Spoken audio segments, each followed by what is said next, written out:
Oh, we have a great show for you tonight. We have a fantastic show. Very funny comedians. I know funny. I do very funny. People always ask me who I think is funny. That's the number 2 question I get asked as a comedian. The number 1 question I get asked as a comedian is, have you ever died? As soon as you tell someone you're a comedian, first thing they want to know, oh, you ever died? Oh, what's it like when no one laughs? Oh, tell us about the worst gig you've ever had in your life. Please, relive for me, in minute detail, the worst moment of your professional career. Have you ever really died? It's like saying to a doctor, tell us about the last patient you lost. What happened? With the family crying. I bet they were they? Yeah. People are such ghouls. It's the number 1 question. Have you ever died? Number 2 question, though, is what makes you laugh? People always want to know that from me. Who do you think is funny? And that's a nicer question. That's more understandable. You know, I make people laugh. People want to know what makes me laugh. In the same ways you might say to your hairdresser, who cuts your hair? Or you might say to someone in an Audi, who do you think drives like a cock? Same kind of thing. I like that joke. It's a short joke, it's a sharp joke, and also with that joke, I get to spot every Audi driver in the room. I can just see a pinched expression on your face there. All right, no need to be like that about it. I've done well for myself. It's a very reliable machine. And the fact that I can tell you're an Audi driver by the expression on your face means technically you've just given a form of indication. So well done. Good for you. You knew you could do it. Yeah. Have you ever died? Who do you think is funny? You always get asked the same questions. That's why I don't like doing interviews. I love doing this job. This is great. I love standing here talking to you, though. But doing interviews, it's a necessary evil. It's part of the job. I having to answer questions. And I don't even like watching interviews. You'd rather watch a comedian tell jokes than talk about how they wrote them. You'd rather watch a singer sing songs than talk about their inspiration. You'd rather watch a sports person do their sport. You'd certainly rather watch a sports person do their sport. Come on now. Sports interviews can be turgid affairs at best. And then I hit it with my foot. You mean you kicked it? If you like. They're really interesting. And I'm not slagging sports people. It takes a great deal of single-mindedness to excel at a sport to a point where people want to interview you about it. But sports people are famous because they're good at sport, not because they're good at talking about sport. That's why you find a sports person who is good at talking about sport, the BBC will cream their knickers over them. We found a woman. She used to ride horses. That's a sport. And she's quite lively and engaging and charismatic. Put her on absolutely everything! Do not let her out of your sight. Even people I'm a fan of. Andy Murray. I love Andy Murray. Britain should be very proud of Andy Murray. He's done a lot to be proud of. He's won Wimbledon. He's Olympic gold medalist. And he put up with a lot of shit when he was named, 8th best in the world? Oh, you bloody loser, you. He's done a lot to be proud of. He's won Wimbledon, he's Olympic gold medalist, he's magnanimous in victory, he's humble in defeat. And he's a big comedy fan. He's been to see me live, I've met him, lovely bloke. But Jesus Christ. I cannot listen to him drone on one more time about how he won, stroke lost another tennis match. I can't do it. Well, then I hit it to him, and he hit it back to me, and I'm very good at tennis, but he is also very good at tennis.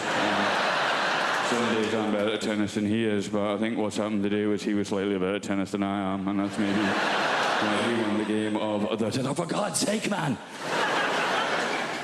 I'm not very sporty, you can probably tell. I like hill walking. Doesn't really count as a sport. I like hill walking and camping. Proper camping, though. None of your glamping bullshit. Glamping. Derivation of the words glamorous and camping, where you stay in a yurt, which is more expensive than a hotel. What is wrong with you? A lot of people don't realise yurt is a derivation of the words eura and twat. A lot of people don't realise that. Do you love London? I love London. I feel like London is created by the people, right? Who are just crazy and sexy and ambitious. I got into an Uber the other day, not bragging, and I got into an Uber and the driver, he said, would you like to have the radio on? And I was like, I don't mind, it's up to you. And then he said, well, actually, I make my own music. Do you mind if I put some of that on? No, I don't. And then he put on Drake's new album. I wonder how often it works. I wonder how often there's a middle-aged white woman thinking, oh, well, he looks like Aladdin and he sounds like confidence personified. Pull over and jump in the back, Nikolai. I I'm having a good life. I have recently started doing yoga, which has just changed... Yes, woo for the yoga over there. Are you a team? Come to... I'm new to it. I love it. Yoga has changed my life. It's brilliant. Yoga is my new drug. My old drug was drugs. Which I'm not going to say anything positive about because it would be incredibly irresponsible. I'm not going to say anything positive about drug taking. What I will say is I didn't take MDMA until I was 32, and it was such a relief to know I could be happy. Just see the equipment's broken. But yoga is nearly as good, and there's no downsides. It's given me a whole new language. My favourite new word is namaste. Yeah, it's a very old word, it's very sacred, and it means the yoga has finished now. And then you're allowed to leave. I think that the key to being happy as you get older is self-acceptance. Like, I have to accept things about myself now. Like, I'm 36, I thought I would have children by now, and I don't. In an ideal world, what I wanted to self-fertilise. I wanted to have children that were exactly my genetics so that I could show them to my parents and go, see, it was my childhood, they're fine. Science can't do that yet. And then I had a crazy day last month where I just thought, I'm just going to buy some sperm. I'm just going to buy some sperm off the internet. I've got a good job. I'm just going to buy some sperm. Guys, sperm is so much more expensive than I thought it was going to be. It is tens of thousands of pounds. We are all wasting a valuable resource. 17-year-old me would have been a millionaire if I'd learned how to catch it and chuck it in the freezer. It's a shock. I do think self-acceptance is the key. Like, there's things about myself I don't like, but I just have to accept now that they're not going to change. This is who I am. Like, so for instance, I don't like art. I think art is rubbish. I think lots of people think art is rubbish, but we're too worried of looking stupid, so we go along with it. I think that the worst art form is theatre. Right, OK, I can sense how unpopular this opinion is. Hear me out. I think theatre is diabolical. Look, I do, look, and also, I'm aware, if you are a performer of some kind, if you're an actor, look, please don't be offended. I don't mean being in the play. Obviously, if you're the person in the play that gets to put a wig on and walk up and down and move your arms and project your voice, saying things like, I think you'll find you're contradicting yourself, Alan. Fun. Having to watch it. Dear Christ. I can't concentrate. I can't lose myself in the story. I know that it's not real because I'm surrounded by people eating crisps. And they don't let you look at your phone. So all you're thinking is, well, how long has it been? I have realised that the musician I want to be is the drummer from Coldplay.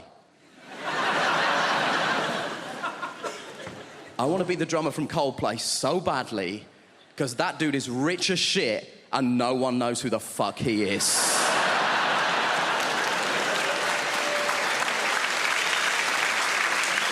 No one knows who the drummer from Coldplay is. He could be here and no one would know. It could be you, it could be you, it could be you. I'm not sure it's an Indian woman, but it could be. We don't know. I'm obsessed with the idea that this guy has the best life in the world. And I was telling my friend about this, and she tried to tell me something that she was trying to portray as a bad thing. Apparently, he loves Game of Thrones, so he said to HBO, can I be in Game of Thrones? And they were like, yeah, man, you're the drummer from Coldplay. You can do literally anything you want. We'll restart The Sopranos if that's something that will make you happy, right? Now, he is in Game of Thrones. Confession time, I don't watch Game of Thrones, but even I know the Red Wedding is an important episode of Game of Thrones, right? He is in the Red Wedding. Guess what he is doing in the Red Wedding? He is the drummer in the wedding band.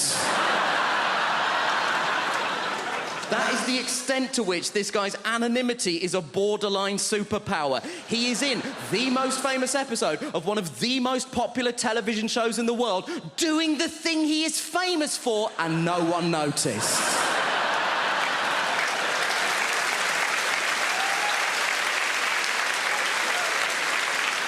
That is Kaiser Soze shit.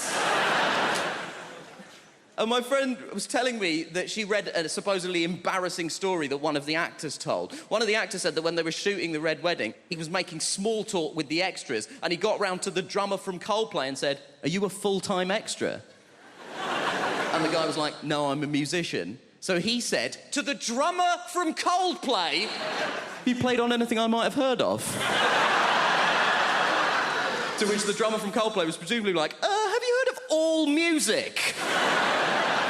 Because I'm basically the drummer on All Music. And my friend tried to tell me this like this was a sad thing. She was like, "Oh, this guy's in Coldplay, but no one knows that he's in Coldplay. Isn't that sad?" No, because the problem with being in Coldplay is that people hate Coldplay. People hate Coldplay so much. And the people who hate Coldplay don't say things like, "Oh, it's not to my taste." They say things like this: "I hate Coldplay!" But what you mean when you say that is, "I hate Chris Martin." No one is angry with the drummer from Coldplay.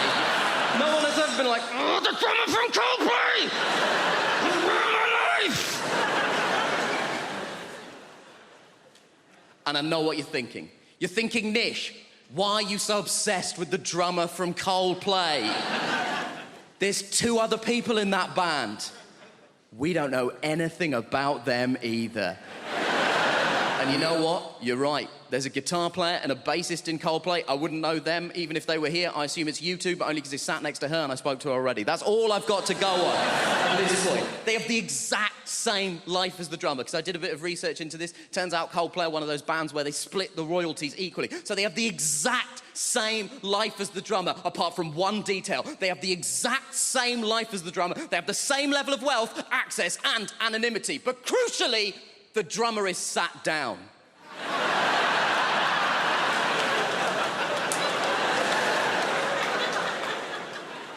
And that is the dream.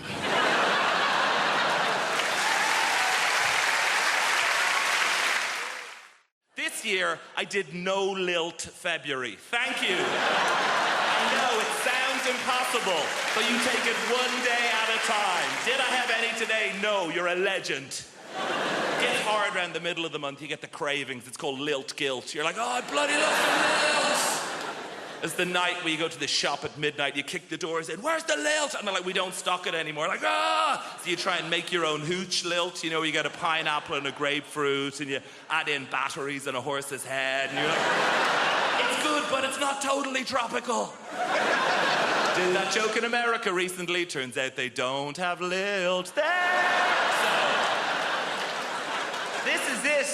This is all I do. Imagine if this was your actual... I go like blah, blah, blah, and you go, "Ah, ha, ha, ha, money." Can't believe I get away with it. You do actual, proper London jobs. You know, like blacksmith, you know? Farrier. Brunch DJ. The big 3. I tell you, I do not trust people who work in offices. I know, right? What are they doing? Nothing takes that long. They're planning something. They must be. Do you know? Do you ever call in to visit your friend in an office unexpectedly? Everyone just shits themselves. They're like, "What's he doing here?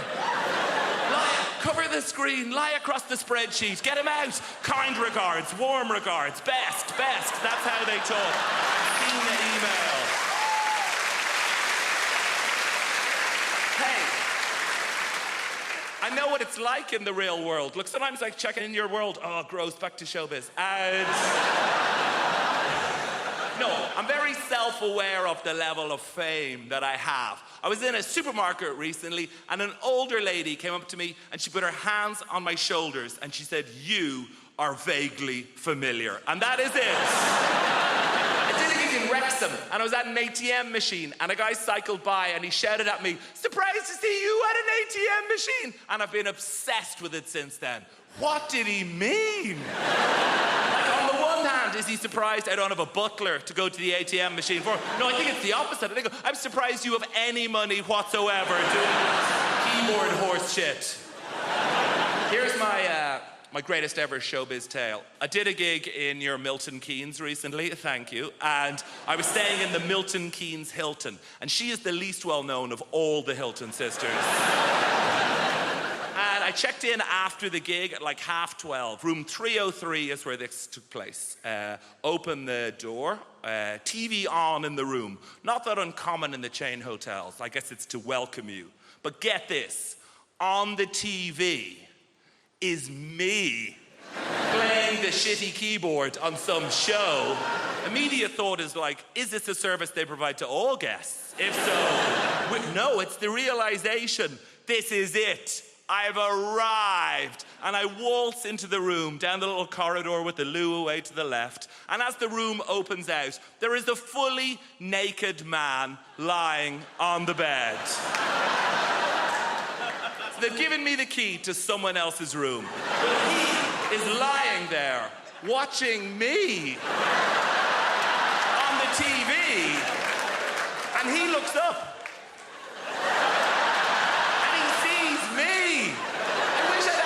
To think of something smart. What I say is like, oh shit, sorry about it. I could have said anything and I'd be a legend. I could have been like, oh, you enjoying this? Ah, no boner. And just walked out of it. The problem is the builders, my dad's mate, he's a proper geezer, proper South East London geezer. When those builders, you know that walk? Just walks like that. His legs like he's got a pool table between his legs. And he walks like that, and also he's got those really thin jogging bottoms. You know, those like grey jogging bottoms that builders wear? I don't know where they get them from. They're so thin, and it just grabs onto anything that's there. It's just like I'm getting stared out by his knob and balls as he comes in. And sometimes it's weirder than him being naked. I don't know why. It feels more intrusive. He's like, hello, son, what we got here? I don't know. Everything's... Walking around like that. I reckon I could draw his knob and bollocks from memory better than mine. So he's coming like that. And I'm like, oh, God. I go, do you want a cup of tea? He goes, yeah, I'll have a cup of tea. I went, how many sugars? He went, 13. That's not a cup of tea anymore, it's a pudding. That's an Angel Delight of a tea bag, innit? 13 sugars, I'd make sticking it in. It's about £3 worth of sugar. He's only come round for a quote, it's already cost me. I put 14 in to test him. Give it him. Went, it's a bit sweet, isn't it? You winding me up, you're on 13, you greedy bastard. Oh, type 2 Terry's come round and it's a bit sweet for him, is it? When are you going to do this job? I want it done before your foot comes off, all right?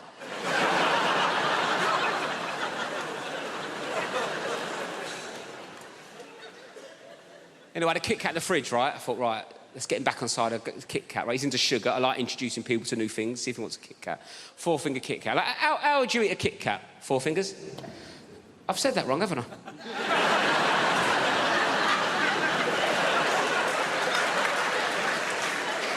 I thought you looked at me funny. Sorry, I said that like it was your name.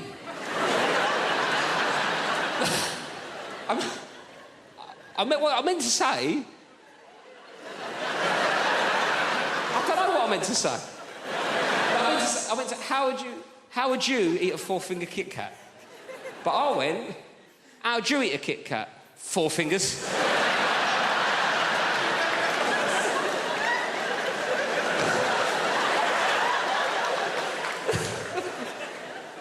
Oh, God. Hello, 4 fingers, how's it going? Who needs thumbs, eh? Me to smoke by the looks of things. Sorry about that. Not an ideal nickname for a young lady, is it, really?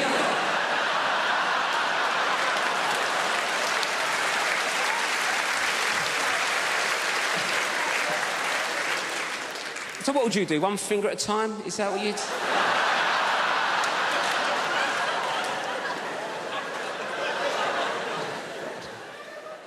Should we start again? Sorry, what's your name? Anita.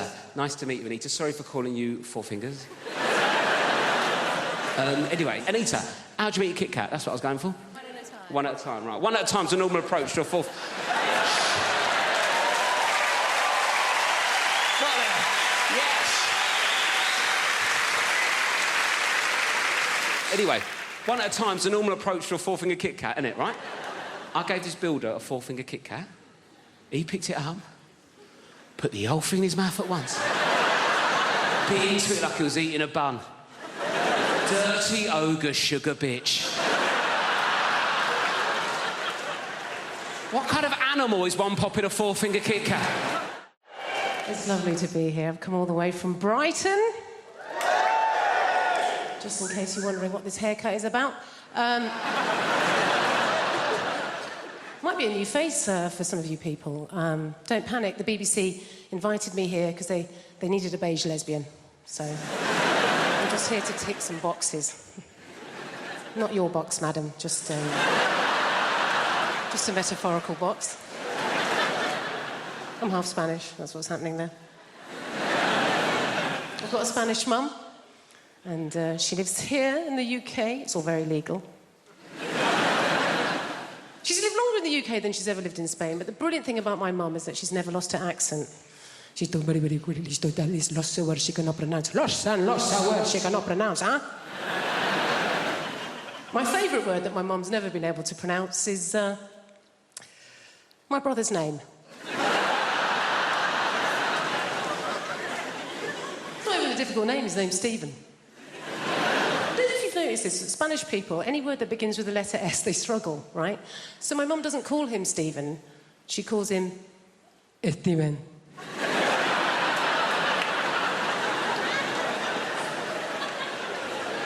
What's his name, Mum? Steven. Is it? Isn't it just Stephen? Jennifer, I know his name is my son. It is Steven!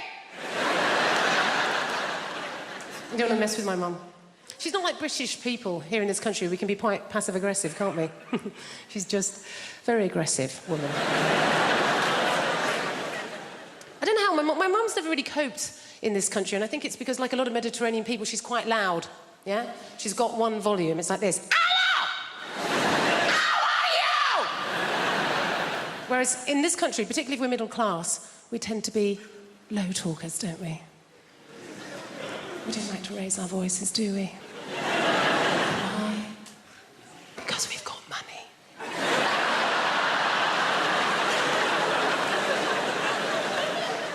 And we just assume that if you are raising your voice, well, you're probably poor.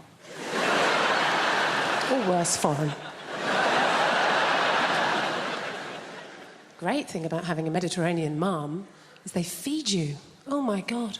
She's always feeding. That's her way of showing that she loves her children, is to feed us. You know, I can remember going around friends' houses, you know, like English mums. Go around an English mum's house and the conversation with mum's more like this. I think you've had enough. My mum will feed you till you puke.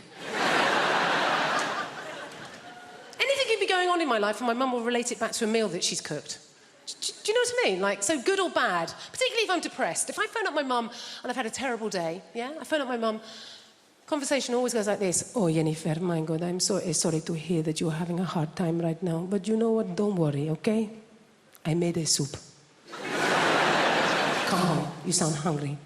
I made chicken carne, made a lamb tagine, made a casserole, Jennifer. I made some tortillas, some paella, some curry, Jennifer. You love bit curry, maybe some meatballs, some pork ball, beef ball, aniseed ball, banana ball. You're a lesbian. You don't eat enough balls. Please, come home. Eat my balls. We've moved now. We've moved to a place called Pinner. We only moved to Pinner because the estate agent said to us, he said, oh, Pinner is a lovely part of West London. Right? West London. We get Welsh telly. It's not London, but it is very nice. One of the things I like about where we live is it's very multicultural. I think that's one of the brilliant things about London. I think multiculturalism is something we really have to fight for. Like the school my kids go to, it was very easy to pick a school for my kids because obviously we just picked the one with the highest ceilings. But the school they go to, it's a really nice school and it's very diverse. Like we have a mum's night out once a month and all the mums from the school go and there are women there from every economic background, every race, every religion. And we have a fantastic time, and the Muslim mums drive us home. I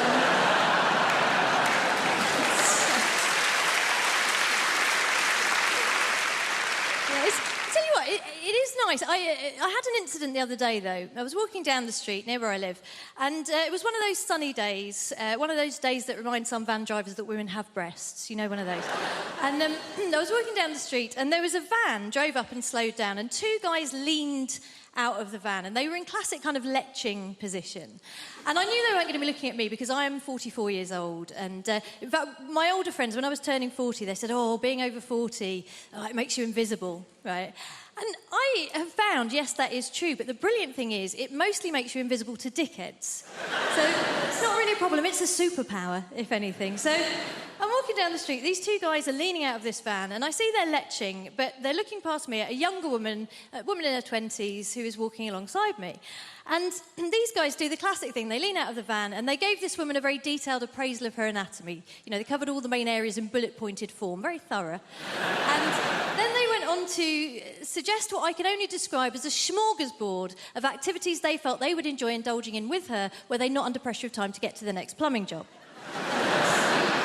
So they did all this and they drove off. And naturally, I turned to this woman and I said, oh my gosh, are you okay? That was horrific. And she said, no, I'm fine. It happens all the time. And I thought, yeah, it does when you're in your 20s, doesn't it? And we were chatting about how silly it was as we walked down the street. And then we got further down the road and the traffic had slowed down and this van had come to a stop. And I think a few years ago I would have just left it, said nothing. But this year I thought, you know what, if I'm going to be invisible, you know who else is invisible? Ninjas. I'm going to be a bloody middle-aged ninja. I'm going to strike, right? So I went up to the van and I just leaned in and I said, oh, hi, guys. Listen, sorry to bother you. I just wanted to say thank you so much for what you did back there, because my son here has been undergoing a very difficult gender reassignment.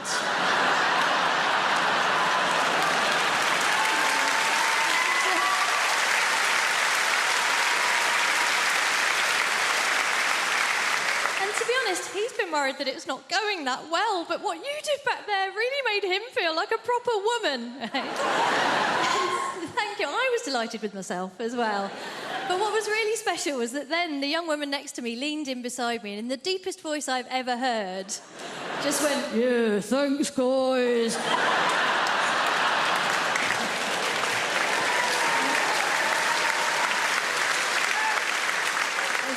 It was a beautiful moment. Obviously, it wasn't perfect. The only thing that could have made it perfect would have been if the guys in the van had said, actually, if your child is undergoing a gender reassignment, it's incredibly insensitive of you still to be referring to her using the male pronoun.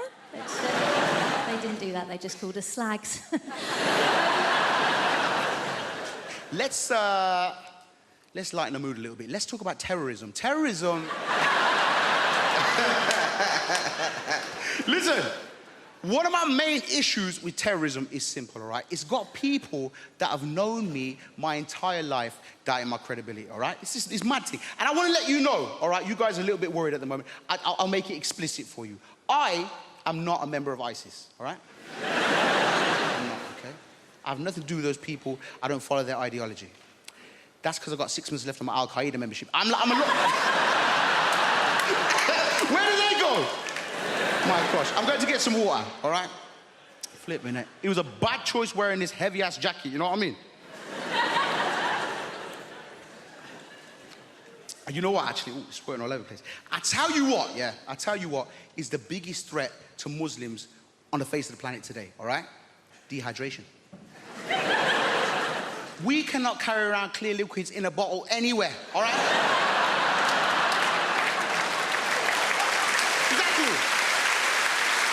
Dying up here on this stage, dying in airplanes, stressing me out. But the thing about, listen, hey, can I pop this here? Bruv, can you have that? Thank you, my G. One of the worst things about terrorism is how it's got people doubting my credibility. People I've known my whole life, all right? I want to give you an example.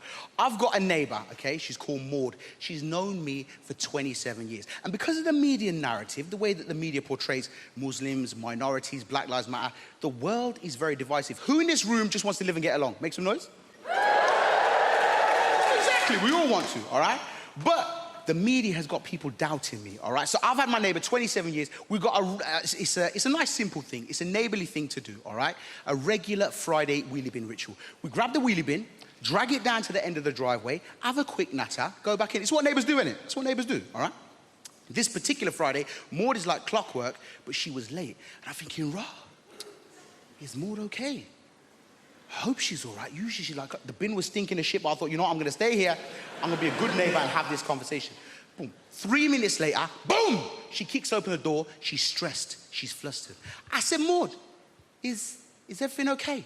She says, now, Gus, everything is far from all right. Have you seen the news? I'm like, listen, Maud, a lot of my cousins are on there. I don't watch that shit. You know that. Bring back a lot of bad memories for me, Maud. She says, Gus, it's the ISIS. I-Z-I. She's from Birmingham, that's how she spells it. It's the ISIS. They've been doing terrible bloody terrorisms again, them lot. I was like, yo, Maud, listen, that's bad. I don't agree with those people, and you know, I hope they're brought to justice. She says, you say that, Guzzy, yeah? But you gotta tell me something, babes. You're nothing like them, are you? I said, what? Maud, you know me 27 years, baby. I'm nothing like them. Stop buying into the media narrative. Stop buying into the news. I'm me, Guz, your neighbour. She says, I know you say that. It's just that from very specific angles. This is a very Bin Laden look you've got going on there. I said, hey, I don't even look like that guy. It's very racist. She says, Guz, I know, I'm just being silly. But you just do me one more favour though, babes, okay? It's just more for my rod, really, yeah? If you hear anything about it before the news does, just let me know.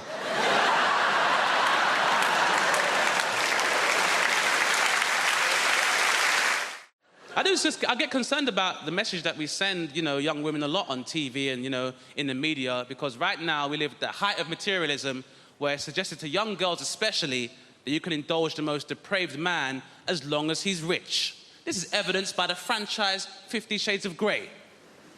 Has everybody here seen 50 Shades of Grey or read it? Okay, some of you are shaking your heads. Fine. I will give you a quick plot summary of 50 Shades of Grey. I will be paraphrasing in this monologue, by the way. Is everybody ready? Yeah! Here is 50 Shades of Grey, abridged by Dame Baptiste. Hi, I'm a pretty naive American young girl who doesn't know about sex, even though I have access to the internet and my friend's a journalist.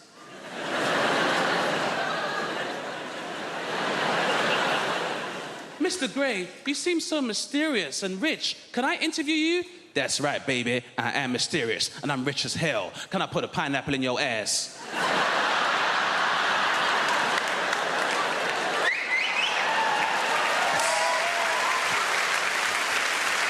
I mean, some other stuff happens, but that's pretty much it. It's fair. Unfortunately, we live in a time where, you know, materialism is encouraged, you know. Do you guys remember the song No Scrubs by TLC? Yeah, great song for the ladies. Not so fun for the unemployed male. That was not a fun song to hear when I was younger. You remember how that song used to go? If you live at home with your mama, oh yes, son, I'm talking to you. If you live at home with your mother, they're talking to you. What if I'm a full-time carer? I'm supposed to leave my mother lumbered with bedroom tax, then go live with a bunch of strangers and pay somebody else's mortgage, then have those strangers question my life choices, which my mother already does, but I get rice and peas when she does it. Sitting in the passenger side of his best friend's ride, trying to holler at me. Sitting in the passenger side of his best friend's ride, trying to holler at me. I'm sorry, if me and my friends are concerned about our carbon footprint, I'm not entitled to find love? If you don't have a car and you're walking, oh yes, son, I'm talking to you. If you don't have a car and you're walking, they're talking to you. So we're supposed to leave our houses in 4 separate cars, knowing full well petrol prices are at £1.25 per litre in some stations. Then if you go into London, you're paying a congestion charge 4 times. If you're going out of London, you're paying a toll charge 4 times. Then wherever we get when we're going, then you gotta pay a parking charge 4 times. And if we're all driving, then guess what we can't do? We can't drink, because when you all take separate cars, there's no designated driver, TLC. Which means when we finally do get to the club, because of all the traffic, because there's 4 cars adding to that traffic, we gotta drink water and sparkling water, then pay club prices for a fruit juice. So I'm paying £7.25 for a cranberry juice, and we've been planning this night the most, TLC!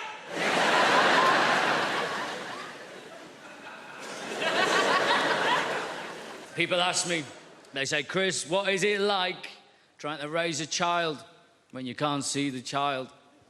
It's ups and downs, you know, ups and downs. You just got to go with the flow. Can't prepare yourself, you know.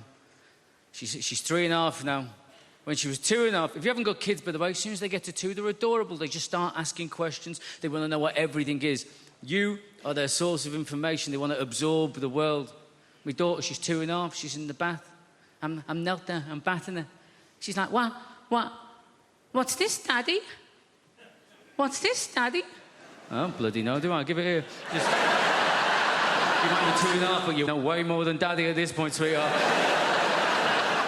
You go, what's this, Daddy? Ice cream? I was like, ice cream? Big handful of shit, wasn't it? Massive. Not like a little pebble, not like a little sweetness. Where did that cut? An impressive quantity for an adult male. I wasn't entirely sure the dog hadn't jumped in and done it when my back was turned, and she just scooped it out. She just slapped it in there in one go.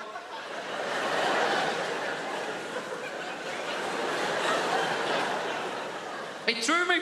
I didn't... Look, right, I obviously didn't see it coming. I didn't even... No. I didn't even smell it coming. This came from underwater. This was a stealth move, right?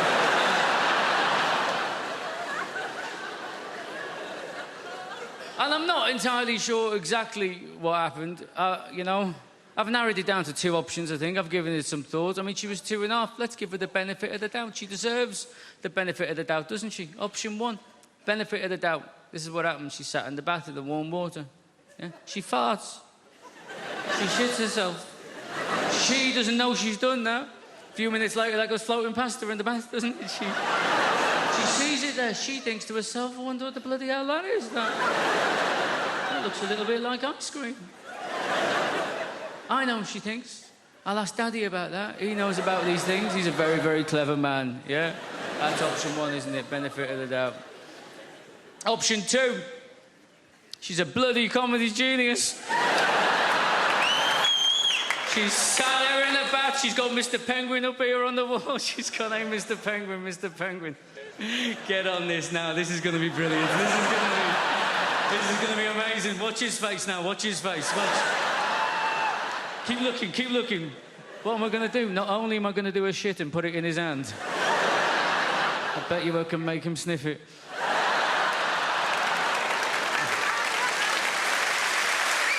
Ice cream, Daddy? Ice cream, huh?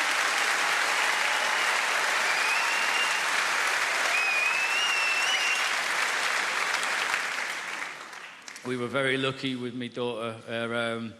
They say you got to watch your language around your kids, don't they? That's what they say. We were very lucky. My daughter's first words, apart from, hand on heart, apart from mama, dada, baba, all that nonsense, her first words were go away. That's what she said. That's what she said for 3 months. Go away. Go away. She thought it was just one word. Go away. Go away. Why? Because that's what me and my wife said to the dog every time we were trying to feed my daughter. We'd get the food out, wouldn't we? The dog would get up, he'd go on the prowl, having a little look, wouldn't we? We'd be like, go away, go away, go away. She just picked it up. We'd push her in the pram out on the street. She'd be like, go away, go away, go away. Said to my wife, it's a good job we weren't telling that dog to fuck off, innit? Because we just wouldn't be able to take this kid out of the house. Going away with my wife, she does this thing, right? If you get her in an airport, I'm not allowed to have my own passport. It's embarrassing. It's embarrassing. I'm a 40-year-old man. I get to passport control. They say, you got your passport, mate? I'm like, no. I'm not allowed to carry it. Apparently, I'm not mature enough. I don't know what happens, man. The moment you get in near an airport, she becomes like some sort of Russian people trafficker. Do you know what I mean?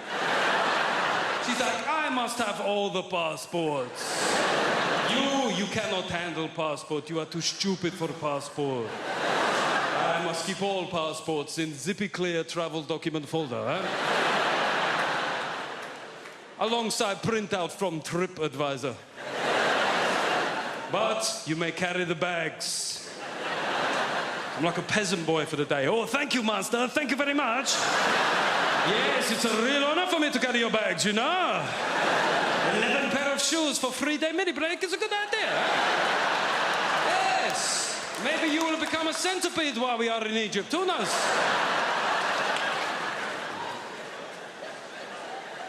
I went on a stag do recently. I went to the Munich Beer Festival. Has anybody here been to the Munich Beer Fest? Seemingly everybody. How many days did you go for, mate?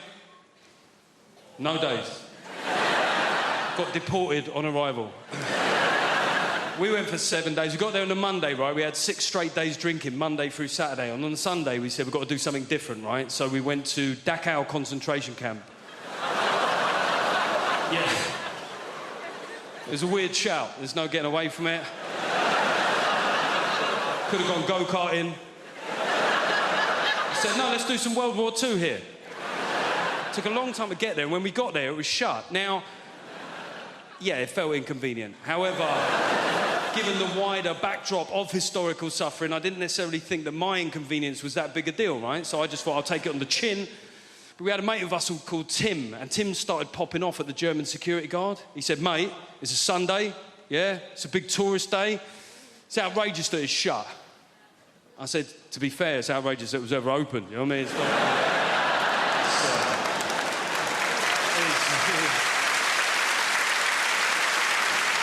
it is weird that you're making this about you, Tim, to be honest. People say dumb things, though, don't they? I was having a beer with my mate Wayne the other day, and Wayne likes to tell you where he was on the occasion of big historical news events that happened within our lifetime, right? So I mentioned 9/11, and Wayne went, 9/11, remember where I was that day? I was like, don't care where you were. I don't see how it's relevant. I don't see how your whereabouts on that fateful, terrible day will form some sort of meaningful historical footnote, Wayne. I'm being honest here. He looked hurt. He went, I went, all right, where were you? He went, karate. I went, see, that's exactly the sort of trivial shit I was worried about, Wayne. He said, well, you know, I was in New York 6 months before that. Makes you think, doesn't it? I was like, no. No. To be honest, all it makes me think is I wish you'd been there 6 months later. Sorry. I said, what do you want? He goes, I want a cat. And I said, a cat? Nah, I'm not going to buy you a cat. No one gets a pet for Christmas. And you know what happened?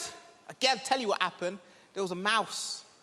A little mouse. It came into the house, and the girlfriend, she saw it. She goes, ah! What's he doing in here? What's he doing in here? We've got a mortgage. Like, that's got to do with anything.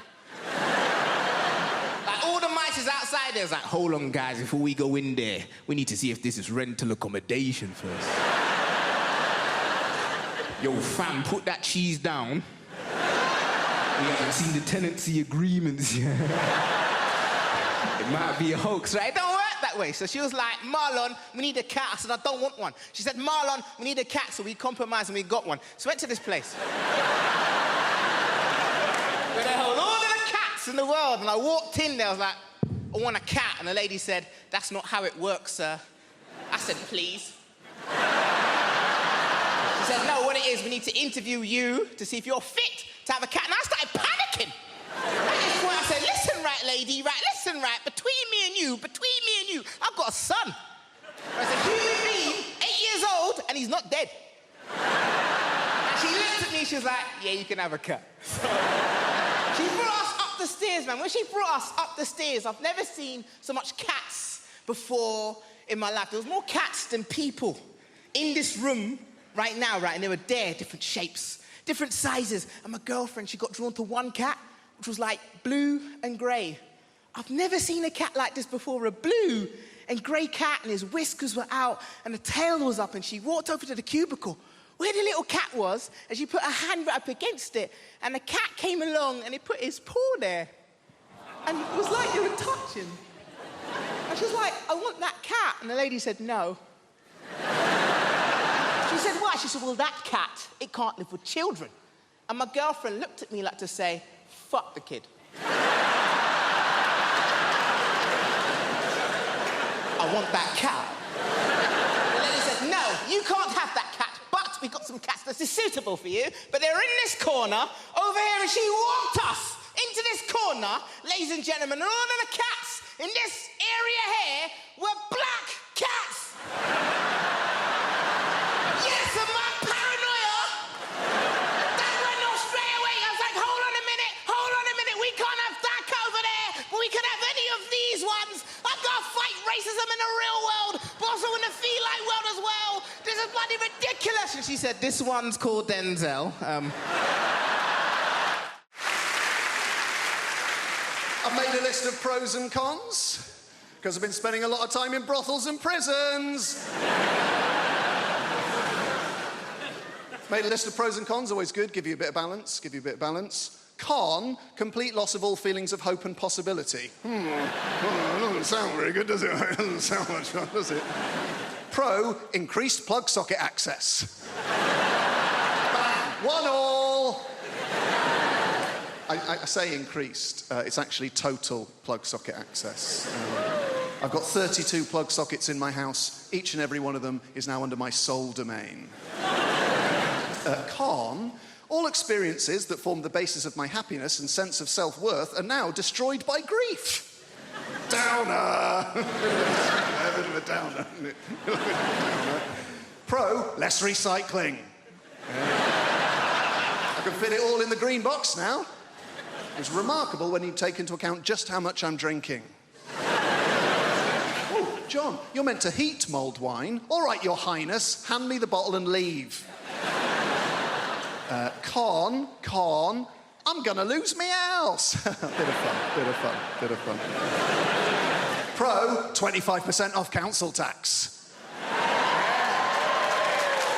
I was on that like a ferret. Dialing as the door slammed. And that's us fresh out of cons. The rest are just pros, guys. Yeah. Increased freezer space, all 4 drawers. Cheaper gas and electric. Reduced wear and tear on fixtures and fittings. And when I say reduced, I don't mean by half, because I was only ever responsible for about 10% of scuffs and spills. So we're looking at a net reduction of 90% in real terms. This is my favourite one. Ultimate control over where the iPhone charger cable is and why it is there. There was a time it would take hours to answer the questions, where is the iPhone charger cable and why is it there? Not anymore. Plugged in next to the bed, most convenient place to have it. Simple. Is it unplugged in the bathroom? No, it's not. It'd be a ludicrous place to keep it. There's no plug socket in the bathroom.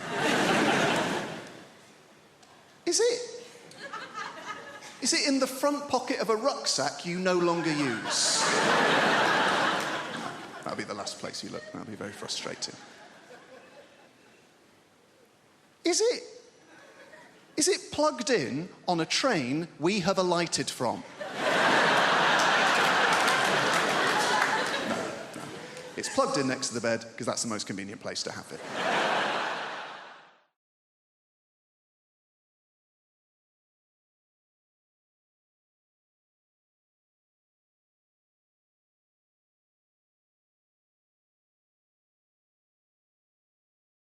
To be honest with you, I'm bisexual, but during lockdown, I'll admit, I was strategically gay.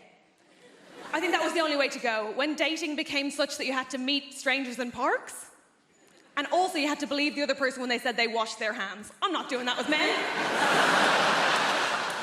I also think that ultimately, if you are bi, I don't really know why anybody would be choosing men. Yeah, no offense, it's just that we smell better and you're violent. So...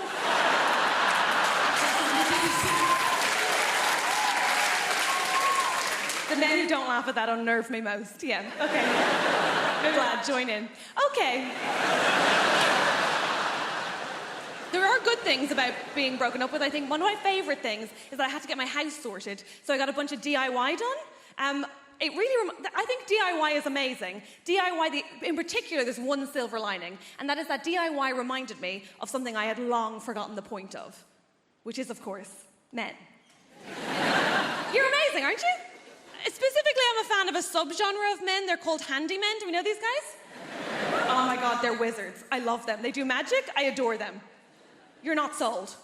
That's okay. I had one lad in one day, had a bunch of photos and art on the floor, left, came back, on the wall. Oh, I'm sorry, these guys are defying gravity and you're not impressed by that? Incredible. I'm obsessed with them. I love them. I also had one day where I had two men in, I know, very exciting, and I had a bookcase, right, that needed bolting to the wall. I said, can you bolt that to the wall? They said, yeah, of course we can. I said, cool. Just so you know, even if you bolt it to the wall, the floor is uneven, so it will wobble. They said, no, don't worry about that, sure, we'll just get some extra wood and pop it under it. What? I said, don't worry about that, sure, we'll just get some MDF and pop it under it. What is this witchcraft?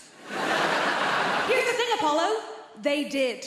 I was like, I will suck you both off.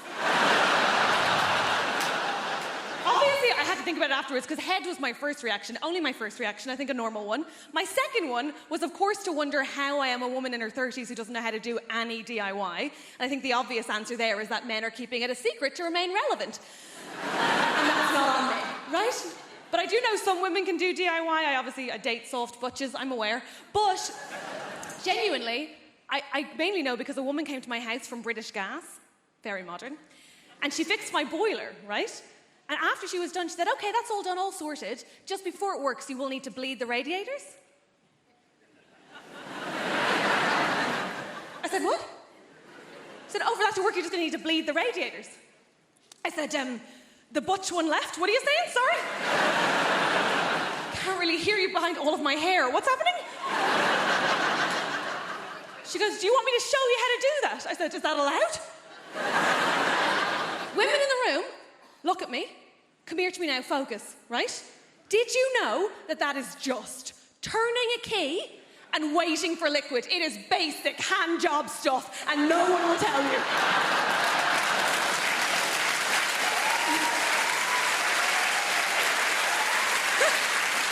Here's the thing. Every man in my life has acted like that as a state secret, right? This man's furious, I'm telling you. You now have all the information you need. You're free, run.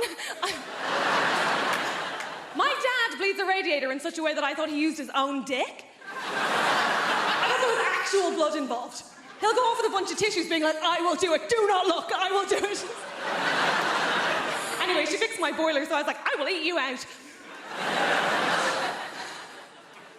They all said no, I had to pay both times. It's hard out there.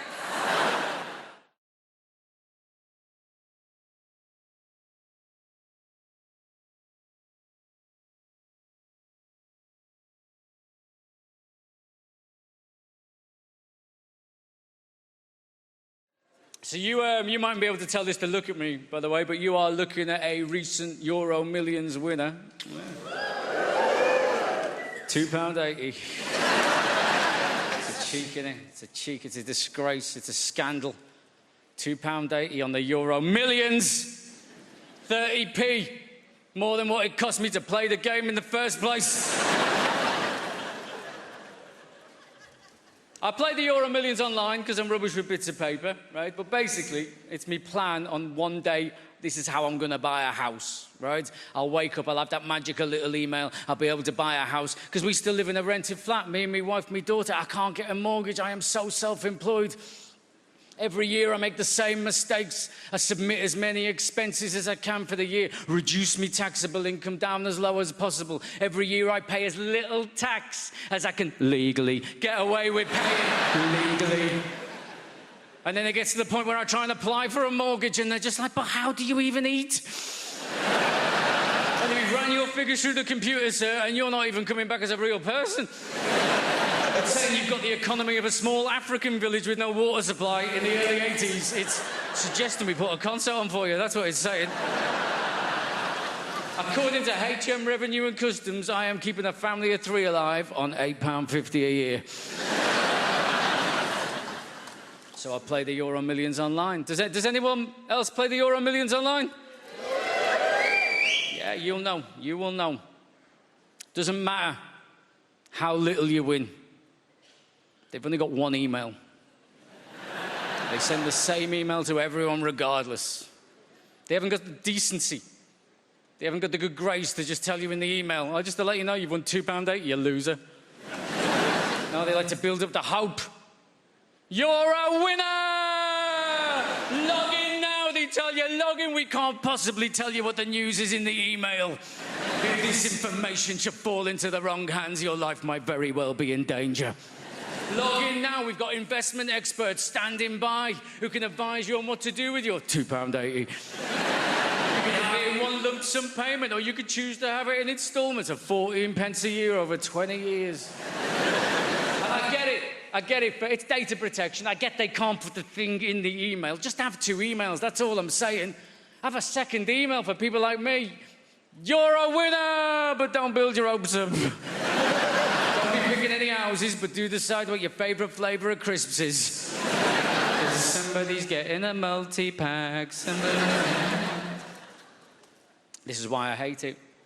Because every time I have to log in to find out the pittance that I've won. I think added security on the National Lottery website.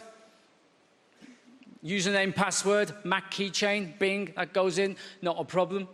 But then every time it's like I've never visited it before. Every time I have to do the robot thing with the road signs, it's often on the... I can't do the thing, can I?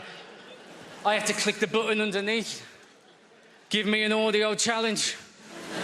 Type the words into the box that you hear in the following sentence. Our computer says, sorry, go.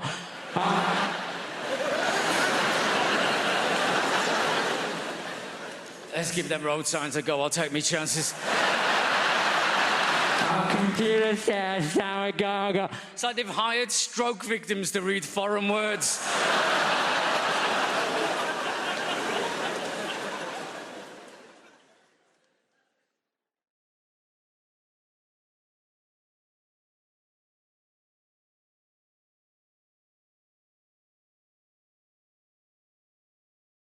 Going out, Monk, we're here. 1, 2, 3, hop.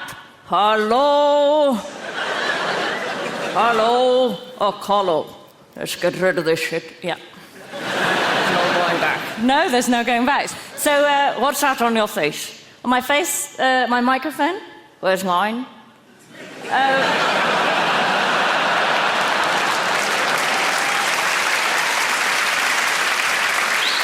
You haven't got one, monkey. Well, that screws up the illusion. So, what are you going to do? I don't know, do you want to tell some jokes? Why did the monkey cross the road? Because he saw you standing behind him, rolling up your sleeve. That's horrible. I'm sorry about that. I want freedom from you. Really? Yeah, I hate this vicarious life. I don't even have my own problems, I have yours. I can't sleep at night, I'm so worried about your mortgage. I'm sorry, I want freedom.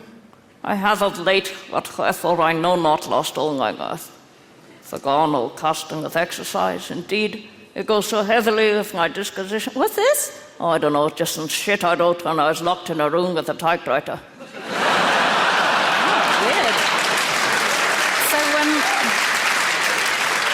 No, just I want freedom, you know. I want to be like you. Hoo-hoo. And I think you need to go kung-ho. Stop expressing yourself through a furry monkey. It's weird. So what do you suggest? I suggest you let me control you. Just follow my instructions. Right, so what do I do? Get the bag. Okay. Here it is. Now what? Get in the bag. Bag. Okay, put me in the bag. They'll miss you. It's okay, I'll still be here. Because she's shit without me. What do I do now? Put me in now. Take your hand out of me. Okay. Oh, sweet Jesus, it feels nice and nasty at the same time.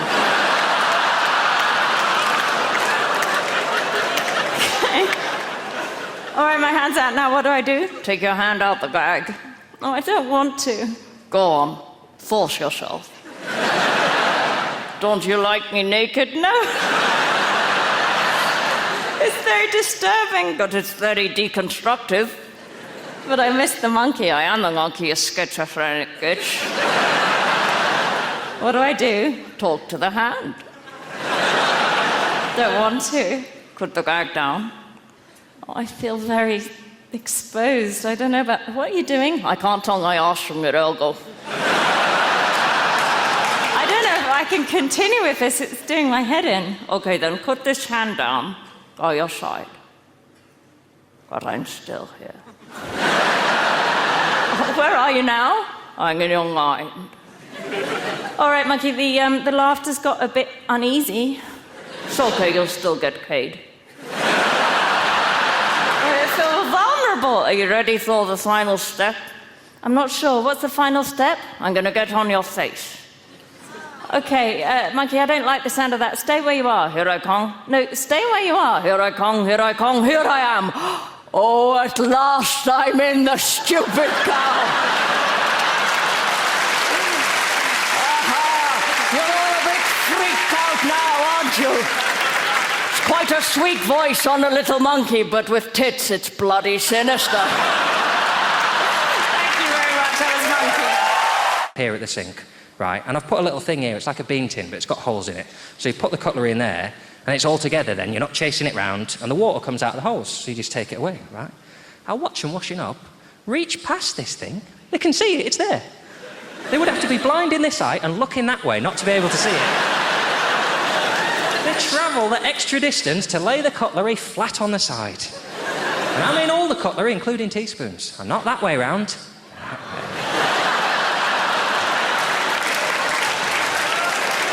So that a little pool of shitty water dribbles down into the teaspoon so that it looks like it's already got soup in it. And then they'll walk over to the cutlery drawer, and all I ask, you just put the cutlery away however you like, as long as it's forks on the left, knives in the middle, spoons on the right. Teaspoons on the bottom, facing to the left, steak knives on the far left. You can't fit the steak knives in the ordinary knife rack, they're too long. It's just they have to go in there. Lovely, sexy steak knives they are. Sexy jet black handle and a long serrated knife. They'll be putting it away, and they'll put some away, right? They go, oh yeah, they're going there, don't they? And then they just think, oh, bored of this. Doing it right. I'm going to put this one in the knife rack. And then I'm going to take the paring knife, and I'm going to put the paring knife in there as if they look anything alike. Fat, horrible grey handle on the paring knife. No serration on the blade. Little fat, stubby blade. And I think, how have you done that? But the only consolation I get is it's okay, because that's the one I'm going to kill them with.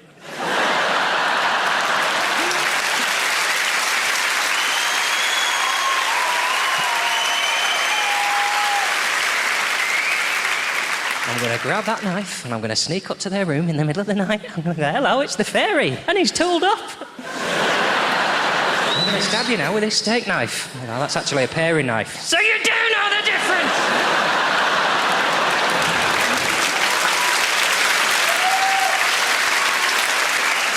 The reason that I need to be a better person is because I finally decided I think I want to have kids, right? It's taken me a long time.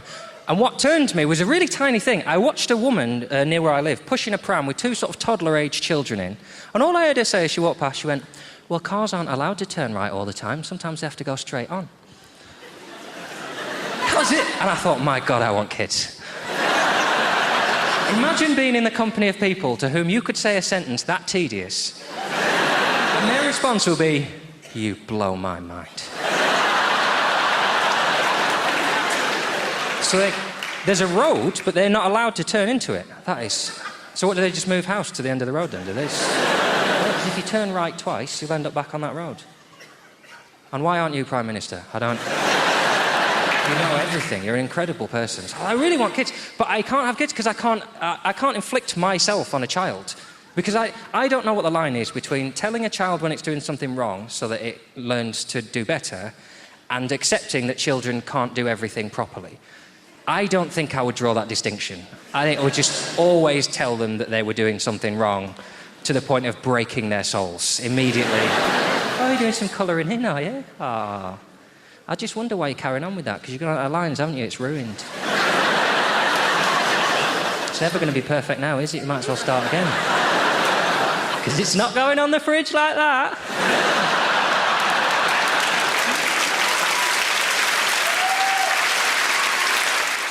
My eldest daughter bought a boy ointment recently for the first time, and I think it's quite safe to say that I reacted rather badly to this incident when it took place. She brought the individual in question into the house that I paid for with money I earned. All right, Dad, this is Billy. Yeah, Billy. Right, nice, yeah. Okay, yeah, Billy. Sweet, I'll go and put the kettle on. Daddy's going to talk to Billy. She goes to the kitchen, she doesn't realise anything's wrong, and I start reversing this little bastard around the house. Because when you're my size, you can reverse smaller men. They just back off you like that. So eventually I'll get Billy into a wall. He can't go any further. And I'm like, William.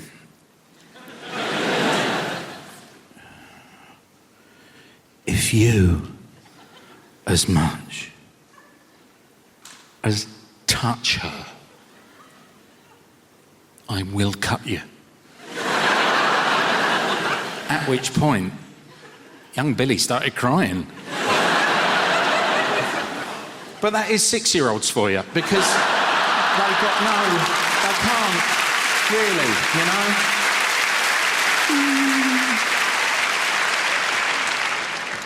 That was the joke. This is the true version of events.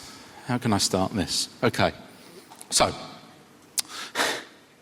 the other day, my wife and I had a meeting that I did not know was a meeting.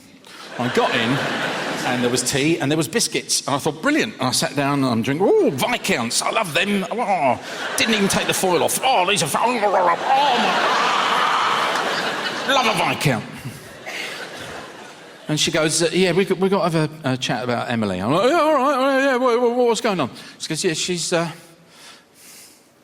having a sleepover on Friday. And I should have pointed out earlier that this is just after my daughter turned 16.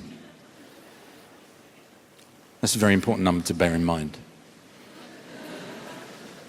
She said, yeah, Emily's having a sleepover on Friday. I went, all right, do you want me to buy pizzas? No. Because there's only one person coming. Oh, right. Right, shall I just buy one pizza? Stop talking about pizza.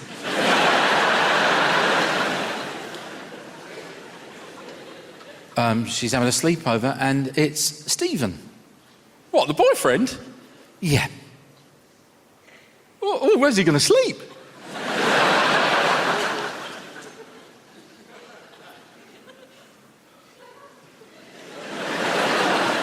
In Emily's room. Where's she gonna sleep? I don't know how you guys got here tonight. I squatted down, put my head between my knees, and fell forward.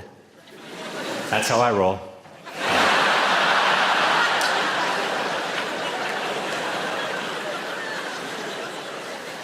My ex-girlfriend said we can work on my bladder problem together. I said, there is no we. Now piss off. Uncle just set a new world record by getting 27 pigeons to land on him. What a ledge. They should make a statue of that man. You'd like that. Does my wife think I'm a control freak? I haven't decided yet. She used to hate that joke. And now she loves it.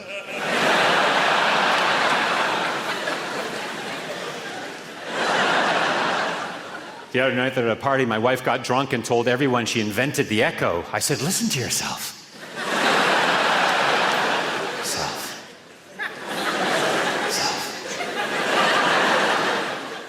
Fat people block the pavement. There's no getting around it. Ever take a shit so big you needed a midwife?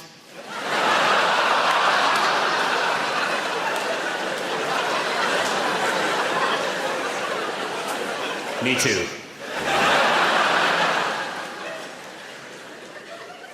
Unfortunately, the blueprint to my honey farm was destroyed. I have no plan B. In some circles, I'm considered the inventor of the hula hoop. People who reinforce their own country's negative stereotypes. What's that all about? Hey? Gets me so angry, I want to just throw down my jar of maple syrup and crawl out of my igloo, pick up my ice hockey stick and club a seal. Or a moose. Or Justin Bieber.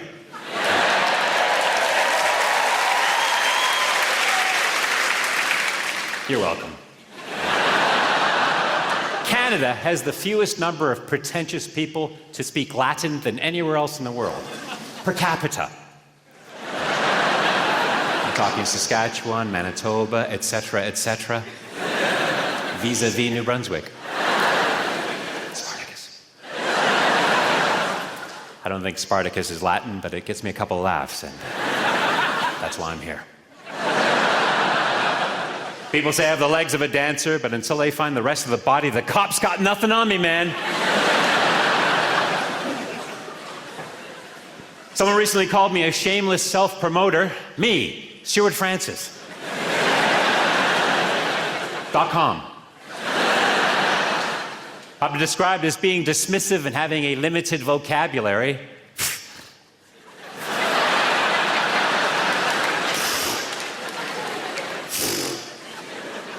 Women.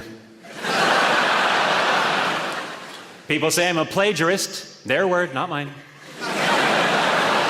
I've been called irritating, not once, not twice, not 3 times, not 4 times, not 5 times, not 6 times, not 7 times, not 8 times, not 9 times, not even 10 times, not 11 times, 12 times, not 13 times, and finally, not 14 times, not 15 times, 16 times, but a grand total of 17 times, not 18 times.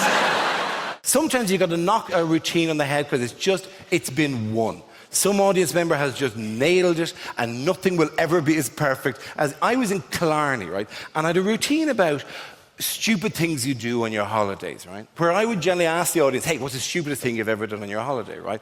This guy gave an answer that I frankly, I should have given him a diploma at the end of it, because it was such a sweet, beautiful, perfect, it was lovely as a short thing. And comedians love brevity, by the way. We love that, just beautiful. They love it. Like, it's like Twitter.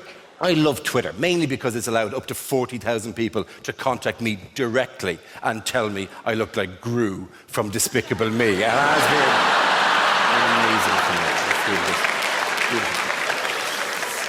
We love a bit of brevity, right? So I'm chatting to this audience. I'll give an example. I would ask the audience, what is the stupidest thing you've ever done on your holidays? Just throw out the first line of it. Stupidest thing you've ever done on your holidays. Lost your passport. Brilliant. First example of everything. Lost your passport. Standard kind of answer. Give me another one. Had sex with a man.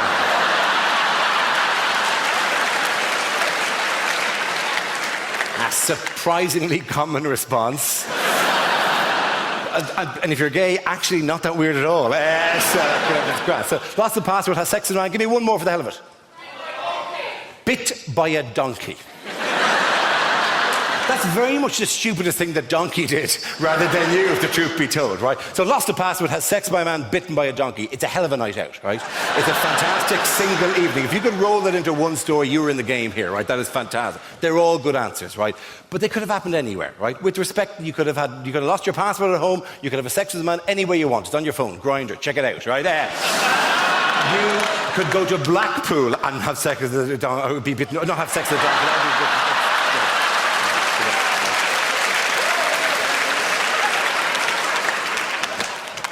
Don't go to Blackpool and have sex with a donkey, right? Of all the things if you take anything away from tonight's show, let it not be that, oh yeah, Blackpool, oh, you can ride the donkeys. It's nothing, it's fantastic, it's out of season, they're not getting much work. No. You just got to go with this stuff when it happens, right? No, they're all fine things, they're grand stuff. I walked out in Killarney and I said, what is the stupidest thing you've ever done on your holidays? And a man in the front row just raised his hand and went, I kicked an armadillo.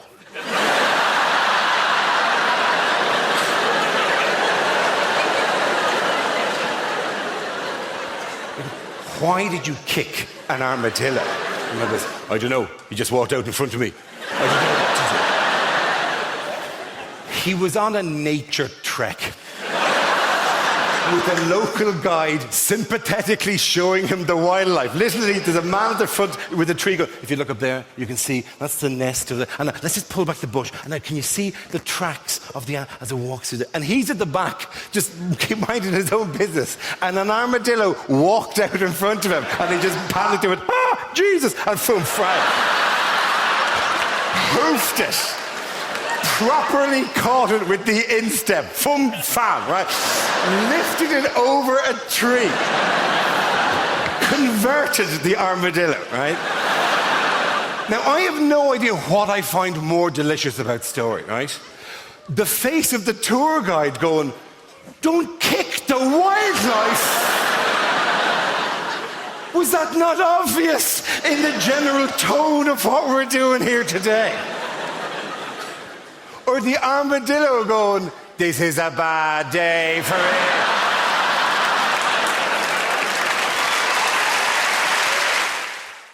Tommy, you could tell me, did I get unlucky? What would be, I know you're a builder, not an electrician, but you can still answer this question. What would be your absolute record in a row for not turning up when you promised you would? 4. 4. God bless your honesty. Because my electrician, did I get unlucky? Because 14 times he didn't turn up when he promised he would, right? 14 times, incidentally, where I sat on my ass watching shit daytime television. No offence, Tommy, right? But I sat on my ass twiddling my thumbs watching shit daytime television. Presumably he did exactly the same thing round at his house. But then he finally came, right? And this is, have you ever seen anything this incompetent, right? Because I'm 43, and I've I've travelled the world, I've seen a thing or two, but I have never seen anything this shit.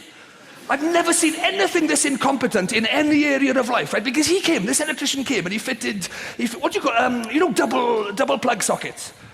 He fitted 15 of those, right? 15 of them, all around the lounge in the dining room. 13 of them, Tommy, are awesome.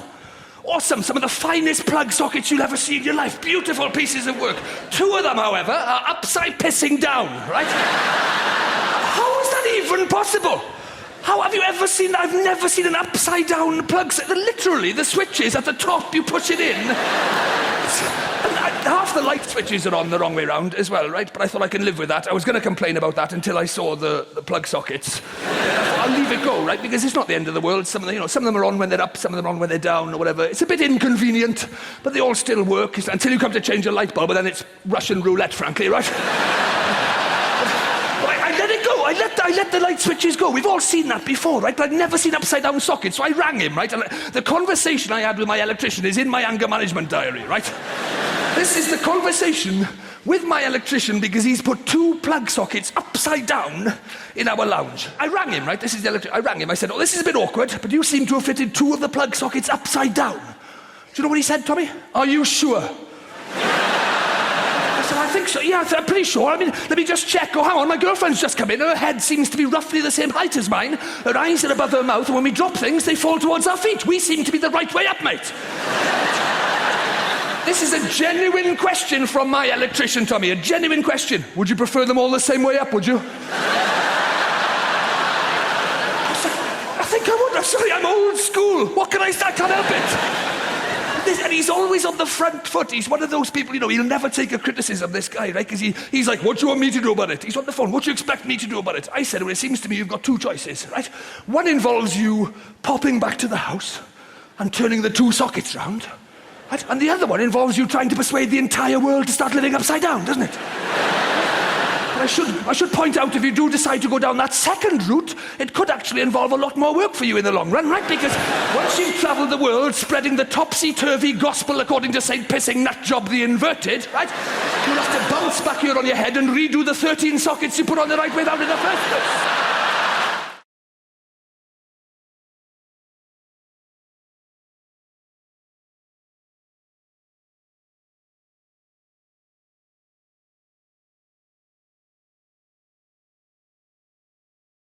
This is true, this. I fail my test. Can anyone tell me what happens, right? If you're on your driving test and an animal ran out in front of the car, what are you supposed to do?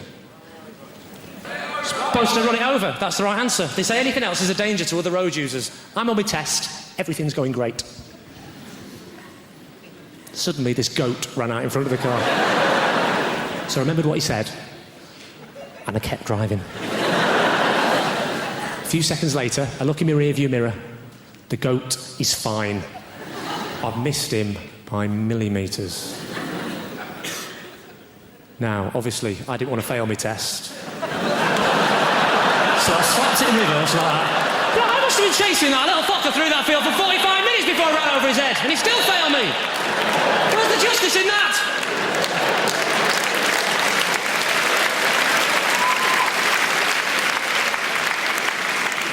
You actually look a bit like my driving instructor, madam. With those fantastic specs and that hair. You've gone for the old Eric Morecambe meets Demi Moore look, haven't you? That's fantastic. Actually, lend me those glasses for a second. Just, you do. What's your name, madam? Lyndall. Where are you from? Mordor?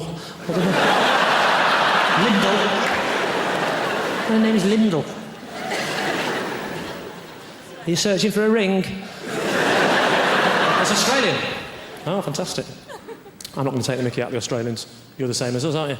Different pronunciations, you know. You say yogurt, we say yoghurt. You have prawns on the barbie, we have yoghurt. You use KY jelly. It's yoghurt, I'm not explaining them all. You say BYO, we say good guess. The question was, how do you spell boy?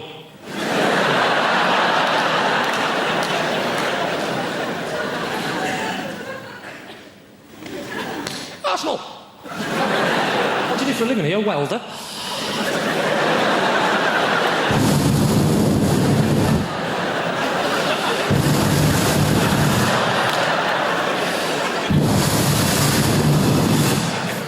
It's true, actually, my driving instructor wore glasses. This is the other issue for me as well. We're driving down the road. She says, what I'm going to do is I'm going to slap my hand on the dashboard. I want you to make an emergency stop as though a small child has stepped out in front of the car. Before he could put his belt on, or she, doesn't matter because I'm making it up, right?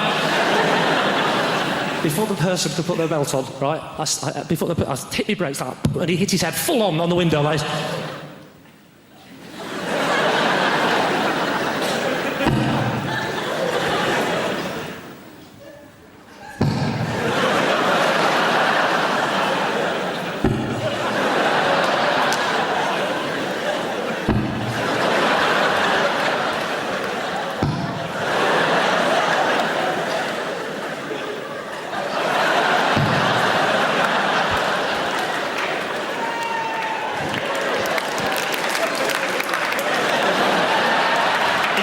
Just show it off now.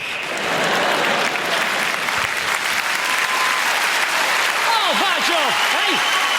Hey! When he turned around to me and said, why don't you wait till I slap my hand on the dashboard? I said, there's a child's life at stake here. I haven't got time to mess about with games, mate. Oh, sorry, you didn't see any of that, did you? No, sorry. You were just sat there, weren't you, going, what's he doing? What's that noise? Has he got a kind face? We're very fortunate. We had a wonderful time in our life. I became a dad 18 months ago. He's actually 9 years old, but I've only just started getting involved. The hard work's done. I'll step in now, I think. No, he's a baby. He's a wonderful boy. It's stressful, very stressful. Not for me, for my little boy. Very stressful being a baby. His socks just fall off all day. Just start the day, you look down, his socks are off again. Imagine if you were going through that as adults. Your mental health would be in the gutter if you were going through that.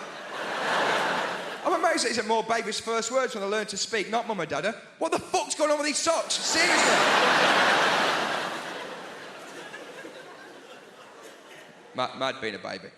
My little boy, he's 18 months old. He's got 3 xylophones. Why would anybody need 3 xylophones? There's professional xylophone players with less xylophones than this kid. I said to my wife, I said, why has he got 3 xylophones? She goes, oh, he likes to play one in the bath. That's some kind of eccentric billionaire. What is going on here?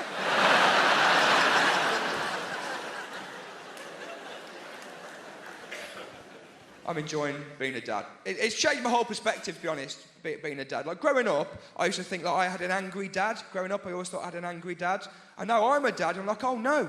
We just pushed a very reasonable man to breaking point. Just a lovely guy. I think being a parent is a lot like eating a pomegranate.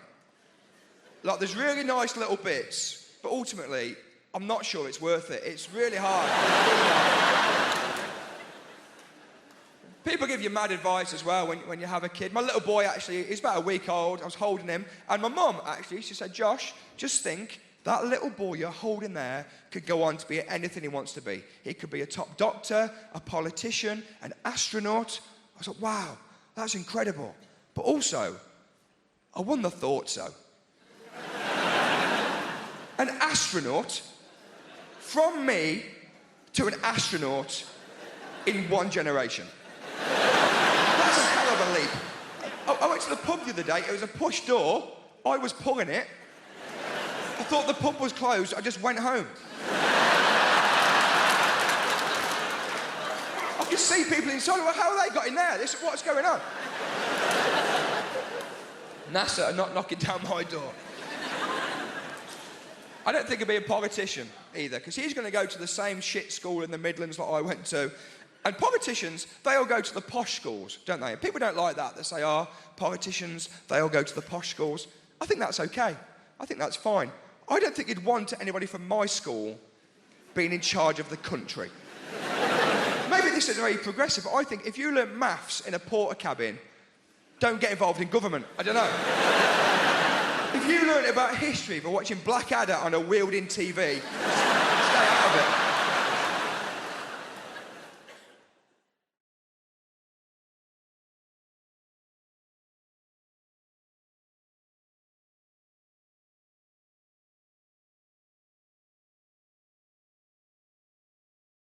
It was lovely the way I was introduced there. It's really nice to be introduced. It's a really nice thing to get used to in a new job, when somebody says your name and people clap and cheer. It's lovely. It was a little bit weird at the doctor's the other day. Nobody clapped. Every time I said clap, I think they thought that's what I had. But I decided in January, I think a lot of people do this in January, decided in January to try to sort of better myself. I'm not really bothered about losing weight, but I quite like the idea of getting fit, so I thought I'll get myself an exercise DVD. Now, you know when your partner goes shopping and they say, do you want anything? And you're supposed to say no, but instead you give them a list. Sometimes I just make shit up I don't even need just to see his face. And he looks at the list and he goes, what's the difference between a tangerine and a satsuma? Ha ha, it's a test. And I said to him, could you get us an exercise DVD? That's what I thought I'd do. I'd get an exercise DVD. I said, just like a bog standard, like a beginner's guide, a very basic exercise DVD. And he said, no problem. He came home with Davina's Buff Your Abs. I thought I'm going to have to lose 3 stone before I can find me bloody abs. So I took it back and I swapped it for the one that I wanted, which was, just Fat Lass Has a Go,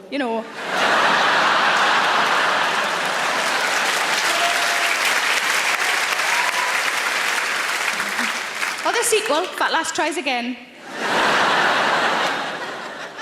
And I watched the first few minutes, and you know how it's always a celebrity and a trainer, isn't it? Because a celebrity sells the DVDs and the trainer knows what they're doing.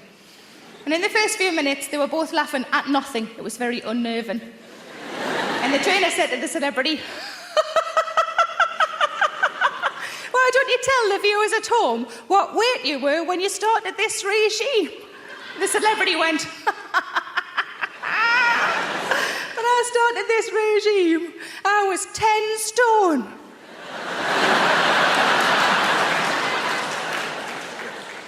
I realised then that I'm aiming for a start weight.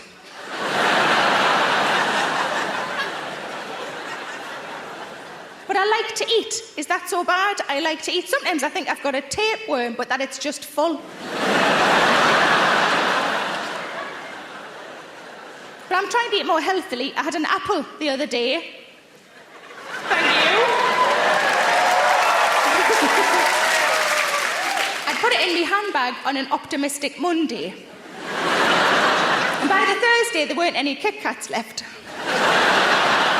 And I was starving. I thought, I'm going to have to find it. So I looked around in my handbag. And I found it. It was prematurely bruised and battered. It had pen on it.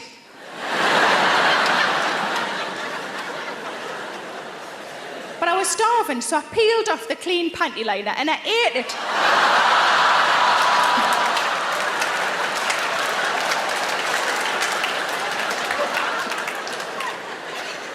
And it was all right. It was all right. It really reminded me of something I'd had years ago that I liked, and I was like, what does it remind me of? I can't remember. Toffee apples. I've got a good relationship with me mum. You know, sometimes in comedy you laugh at things because it's familiar, because it's a shared experience. Sometimes you laugh because you're just glad you're not me. See if this has happened to anybody else. Whenever I'm on the phone to me mum, it always makes me need a poo. Give us a woo if that's happened to you. See, I've looked into it. It's a closeness issue. It means that me and those people who wooed, we love our mums more than the rest of you lot love yours. I love my mum so much it makes me shit. Try getting that on a balloon for Mother's Day. Thank God for Moonpig. But I bought a house quite recently. I wanted to buy a house because I'd lived in flats for 16 years and I really missed going upstairs to bed.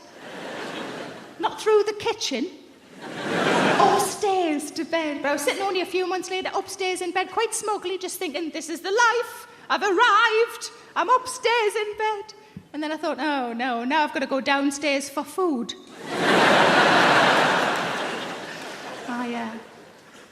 What I really wanted, like my parents have both always lived near a park and I'd always been able to see a tree out of my bedroom window, so that became a priority. When I was house hunting, I wanted to be able to see a tree out of my bedroom window. But it became very clear that I'm not massively suited to country living, having lived in the city centre for so long. I drove along a lovely country lane, and I saw a white marquee tent. And instead of thinking, oh, somebody's having a lovely summer party, I just thought, oh, someone's been murdered.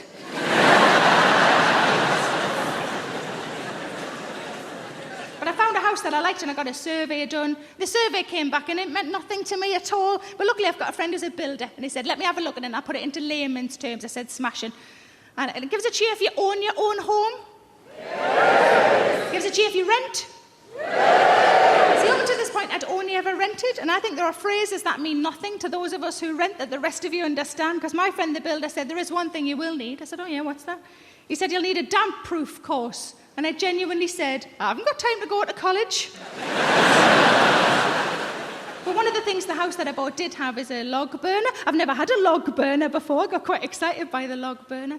Not as excited as my fella did. He went, oh my God, we'll be able to get a toasting fork. We'll be able to toast things. And I thought, he does know I've got a toaster, doesn't he? But he went off to work. I went straight out and bought a toasting fork. I was too excited. I came back in with it. I grabbed a loaf of bread and I thought, I'm just going to sit in front and work my way through. Bloody love toast. Couldn't get it to work. I rang him and I said, I can't get it to work. He said, how can it not work? It's fire and bread. How can it not work? So I told him what I'd been doing. Turns out I should have had the little door open. I might as well have been lying slices of bread on top of my radiator. But when I moved, I had bits and bobs of furniture. Not much, but I had some stuff and I was trying to work out what would best go where. And I said to me fella, God, I wish I had a tape measure. He said, what do you need a tape measure for? I said, I just want to know if that unit will fit in that alcove. He said, well, I'll sort that out for you. I said, have you got a tape measure? He said, no, it's just, I'm good at that sort of thing. I said, what do you mean? He said, it's just an instinct I've got. And first of all, I thought, rubbish. And then I thought, let's have a look. And I thought, this is quite a manly thing to be able to do. If he can do this, maybe we'll see what else slots where. So I said, go on, then do it. And this is what he did. It went exactly like this.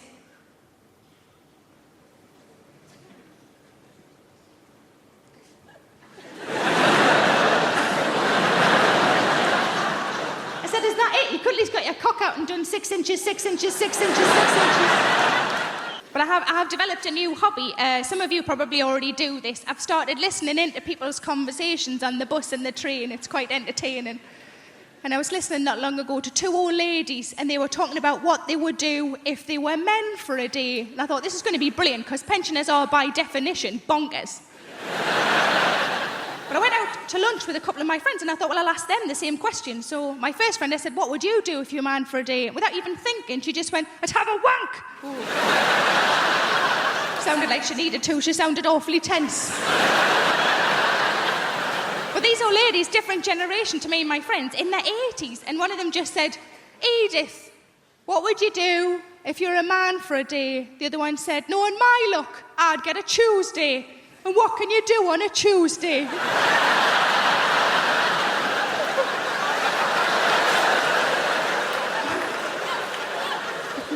My second friend, I said, what would you do if you're a man for a day? She just said, I just do everything.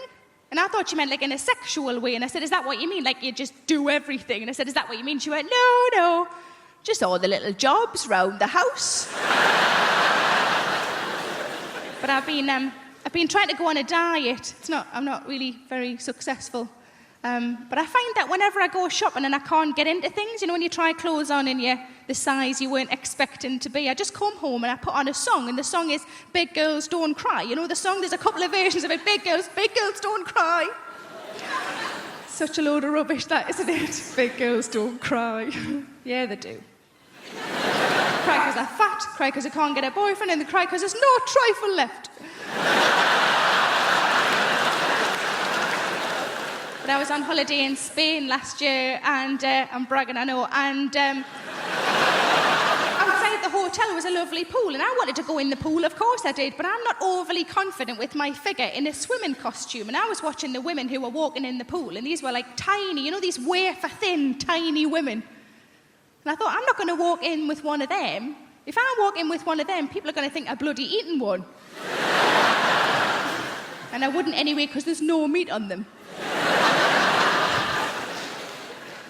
So what I decided to do instead is just to walk in with the children, because kids are all really fat these days. If I walk in the same time as a 9-year-old boy who's got bigger tits than me, nobody's looking at me anymore. But like I say, I don't have kids, and most of my friends don't have kids, but I think if you ask any woman who doesn't have kids what would worry them about having kids would always be childbirth. It's quite a reasonable thing to worry about childbirth. From what I understand, it changes you downstairs, doesn't it? It changes you downstairs. I quite like my downstairs the way it is, thanks very much. Certainly don't want a bloody extension. But it's bound to change though, isn't it? Because you're forcing a person out. That's what you're doing. You're forcing a person out. I've never forced a person out. I forced a couple in.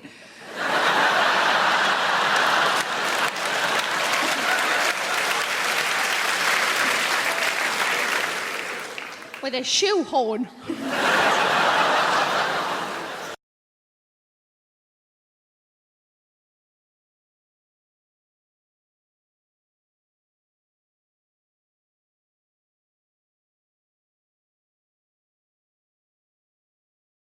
As much as you want to save animals, I'm pretty sure you're not going to do it by buying cosmetics.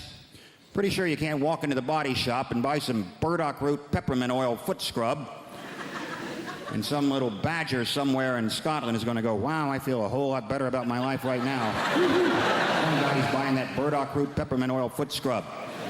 I don't see the point in testing cosmetics on rabbits anyway, because they're already cute. Slather some lip gloss and eyeliner all over. Now they're all gussied up like some $3 whore. There's no dignity in that for a rabbit whatsoever. You want to test out cosmetics? Test them out on big game, because they stink. Get up under a hippopotamus there and get some roll-on deodorant under his armpit. See how fresh and self-assured he stays all day, huh? Little lip gloss on a beaver. Real beaver. Stay with me, fella. Real beaver. Right? Dam building, log-eating beaver. If he's charged through 60 logs and he's still wearing that lip gloss, that's some damn good lip gloss right there, ladies and gentlemen. You know this whole thing about, you ever meet someone famous and you tell your friends, and then they say, well, what was he like? Because all they really want to hear is that he was a prick. That's why they like to say Tom Cruise is the nicest guy in Hollywood. And I always think, well, if I was making $8 million a film, I'd be nice too. Jesus Christ. But I'm not sure he is that nice. Because I always read these articles about how he's so insular and he's into his Scientology and he, stays at a hotel, won't make eye contact with anyone in the hotel. because he doesn't want to talk about the plots to his new films. Apparently, as if staring Tom Cruise in the face, he would just crack under pressure. What are you staring at? Hey, you want to hear about my new film? You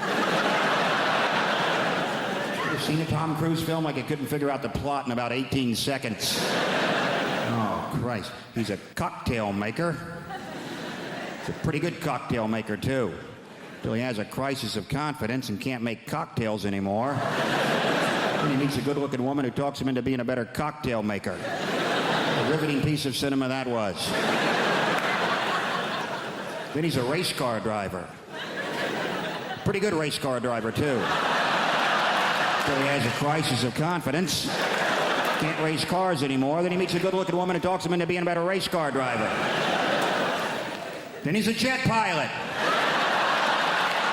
So you're starting to see a pattern emerge here. Pretty good jet pilot? Yes, he was. Till he had a crisis of confidence, couldn't fly jets anymore. Then I believe he met a good-looking woman who talked him into being a better jet pilot.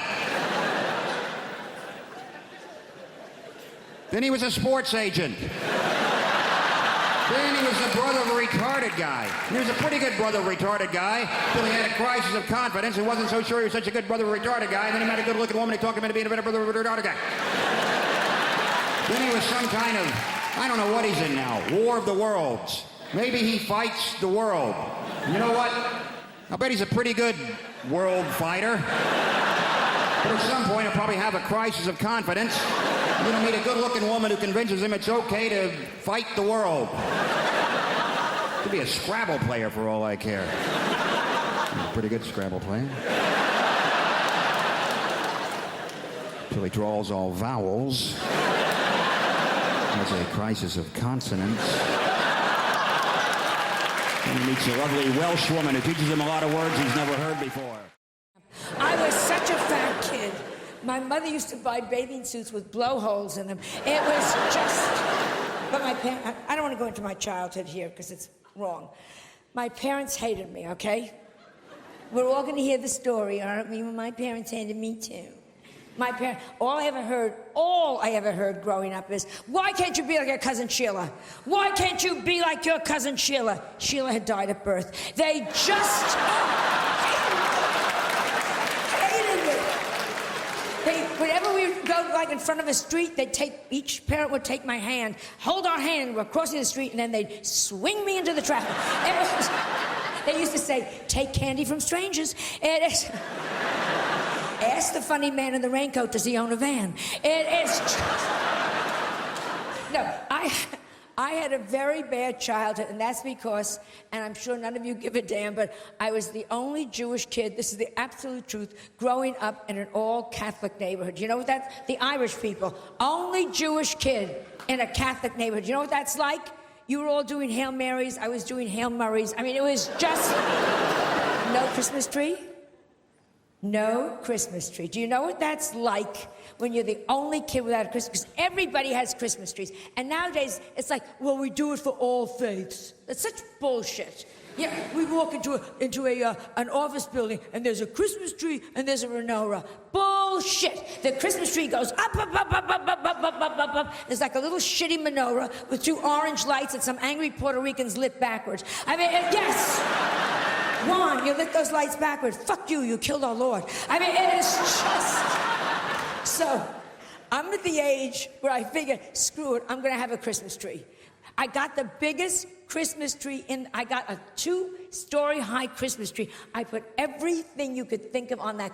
Up, up, up, up, up, gorgeous, gorgeous, gorgeous. On the bottom, I got the manger. I got the whole goddamn thing going there. The wise men, the sheep. The only thing is, I have the baby, but I'm Jewish. I got him a nanny. It was just, oh yes. And I redressed Mary. She didn't look good. That stupid thing over her head, come on. I put her in a Chanel suit, Manolo Blahniks, and a Louis Vuitton pocketbook. You're the mother of God. Look it. It is just... Am I wrong? If she had looked like that, she would have gotten into the inn. Yes. The point is, it's about looks. Mary, she looked good. She would have done better. Mother Teresa, Oh, don't give me, oh. Mother Teresa, if she had looked better, she'd be a saint by now. Was she a bow wow? Yes. Did she need electrolysis? Let's talk to each other here. Even lepers were throwing their fingers at her. Here, get because it is all about looks. This is my message, Great Britain. This is my message. Looks count. Education, looks count. I have no sex appeal, and it has screwed me up for life. Peeping Toms look in my window, pull down the shade. You have no idea. My gynecologist examines me by telephone. We're here to talk about relationships. Let's crack straight on with the first slide. Making... Don't laugh at that. That's not meant to be funny, please. Let's not have another Folkestone on our hands, please. Making divorce work. Now, given that it is a rocky ride, an emotional roller coaster, I start off with a joke, ladies and gentlemen, just to loosen us up. Here it is. If you're going to get divorced, you have to be like the man in the toll booth. Why is that, Keith? Well, you have to be willing to accept, this is the joke, change.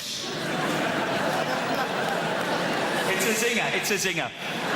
When you divorce, there is sweeping change. Change is right across your life in every area. One of the first things to change is the locks. You may please don't laugh at that, please.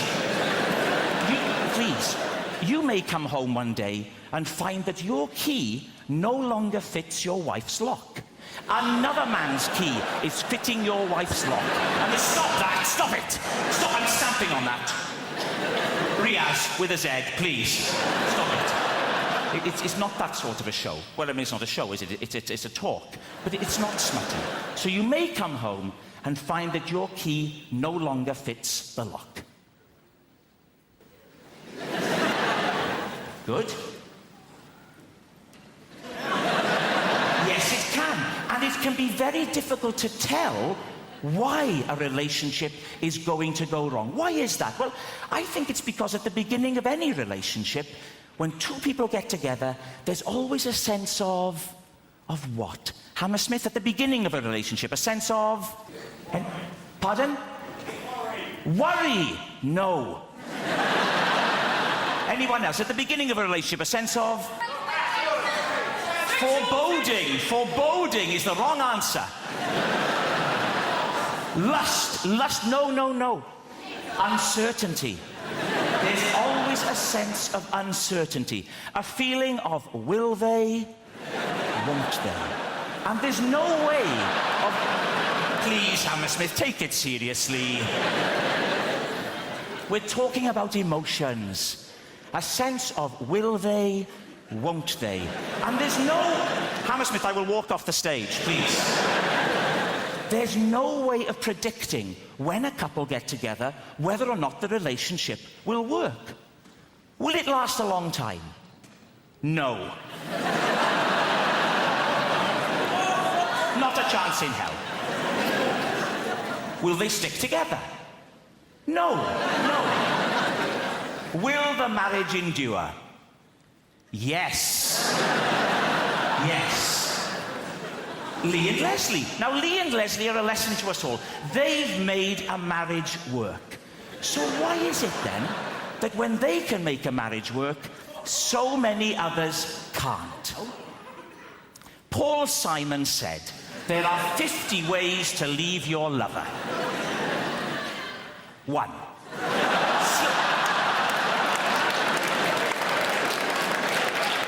Hammersmith, time out. Please, start to take it seriously. 1. Slip out the back, Jack.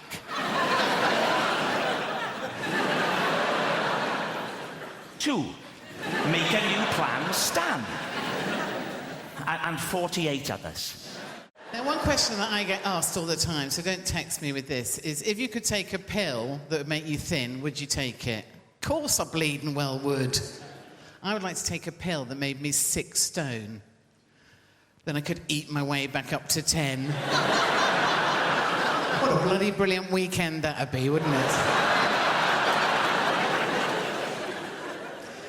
You see, I think there's two types of people in the world, right? And it's all to do with how they eat biscuits, right? Because the first type of person makes a cup of tea, gets a plate out,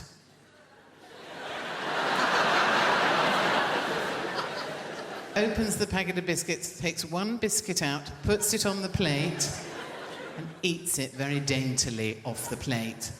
Folds the packet back up, bit of sellotape over the top to keep it fresh for next month. Now, those sort of people should be executed, shouldn't they? Because the rest of us get a packet out, eat the whole fucking lot without taking the cover off, do we, really? And consequently end up looking like me. Because I've always had a weight problem. You know, when I was a teenager, I remember going to see the careers mistress, and she said, what do you want to do? I said, well, I'd like to be a nurse or get married. She went, better be a nurse then.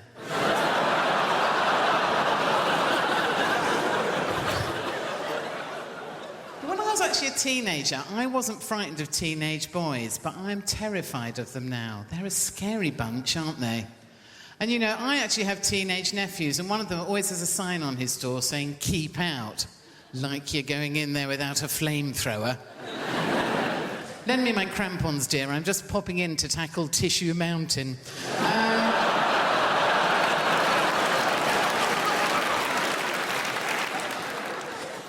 And, of course, the worst thing I think you can do with teenagers is try and kind of get down and speak their language. They hate that, don't they? Which is why I quite like doing it.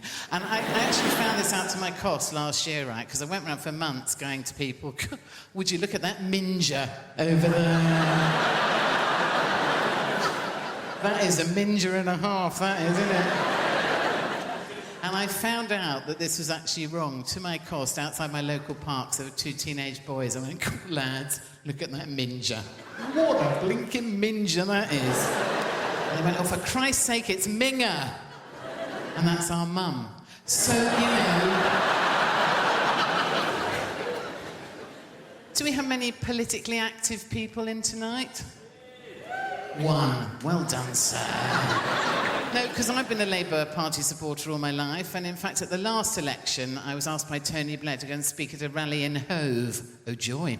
And, but, you know, it just made me think, standing in the front row with all these dignitaries, these Labour Party dignitaries, I've come a long way since Fags Behind the Bike Sheds. Because I had Blunkett there, I had Cherie Blair there, Tony Blair came along the row, shaking everyone's hand, got to me and said, thanks for doing this, Joe. Kiss me. On the lips, trying to get his tongue in. Got up to do my speech, Blunkett had undone my bra. Because they're mad for it. They are. I was shocked, you know, because I was brought up in a little country village. The only thing we had to do at the weekend was bell ringing. Now, I don't know if anyone's tried that, but it's much harder than it looks, which I believe is something John Prescott says to a lot of women that he meets. But,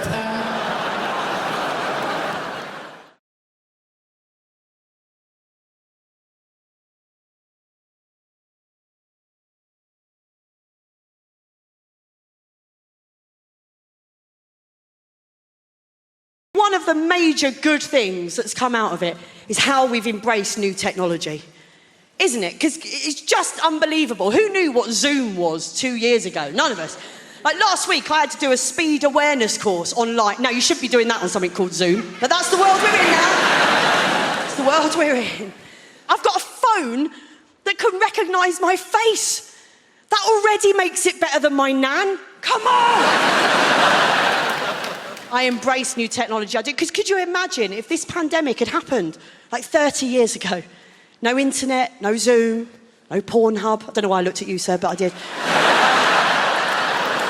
Because I think we've forgotten, here in 2021, we've forgotten what really being bored feels like. Like proper bored. My friend's little boy said the other day he gets bored waiting for an app to load. Fuck off, mate. That is not boredom, is it? I'm talking Sunday afternoon in the 80s. That was boredom.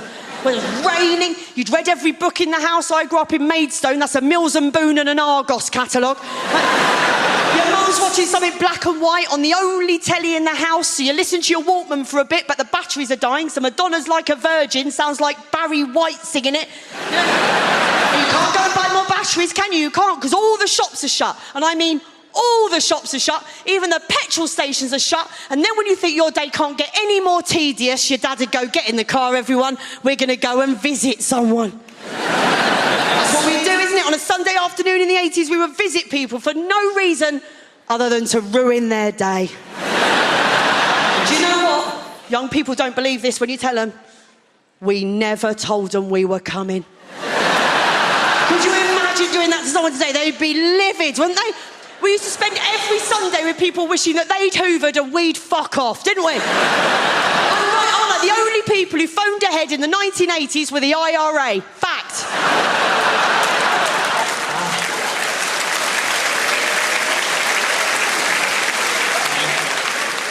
I wouldn't be a teenager now, though, would you? I wouldn't be a teenager now. When I think of the things I did when I was a teenager, the thought of that being on the internet forever makes me feel physically sick. It does. The way they have to communicate with each other is something I just can't understand. You know, sexting. I couldn't write a sext. I don't know what to put in a birthday card. When I was a teenager, if I wanted to leave a sexy message for a boy, I'd have to ring his landline and leave a message with his mum. Going to what, dear? All over your what? Different times, isn't it? Different times. There was a boy I fancied at school. I couldn't text him to write him a note, stick it in his school bag. And I'd make him a mixtape. Write him a poem. That's all we had, didn't we? I genuinely think a 14-year-old girl today, she would be more freaked out if you sent her a poem than if you sent her a picture of your knob. Poem would freak her out more. She'd be with her friends going, I mean, it was like a song, but it wasn't a song.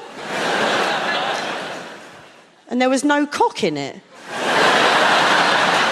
Not even a bollock, no. Different times, you know. Different. Apparently, young people today, they are most likely now to have their very first sexual experience online.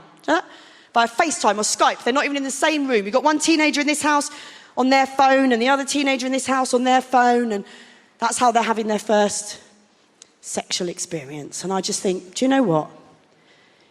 Getting fingered behind a caravan at a fairground is not ideal. But at least I was getting some fresh air. There's other younger people in the room, right? You know what I mean. You have only ever known a time in your life when you're trying not to get pregnant or trying not to get somebody else pregnant. And I don't want to blow my own trumpet, but on both accounts, I fucking smashed it. I think it comes down to skill set at the end of the day, doesn't it? People are just good at different things. Some people are good at the violin. Some people are good at parallel parking. I was very good at taking the pill. Every day, every day, every day. Honestly, I used to think I was so good at taking the pill, I deserved a reward. Arguably, there was a reward. It was the reward of not having to watch Peppa Pig or cleaning up another human's shit. Tell you what I don't understand, right, is women who are on the pill and forget to take it.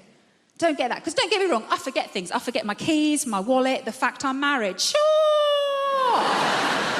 But forgetting to take something that can prevent you from creating a human that could one day say, turn the machines off, is what she would have wanted.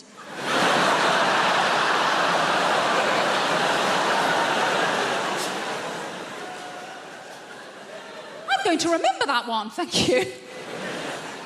Obviously does happen, though. Women forget to take the pill, they get knocked up. Happened to a girl I used to work with, actually, when I used to work in an office, all right? And we were chatting about it one day. She was so blasé. We're in the kitchen. She's just standing there rubbing her belly like, well, the thing is, I've just got really bad memory. I was thinking, that's funny, because every day without fail, you remember to steal my milk. Maybe if you'd strapped your packet of microgynon to my semi-skimmed...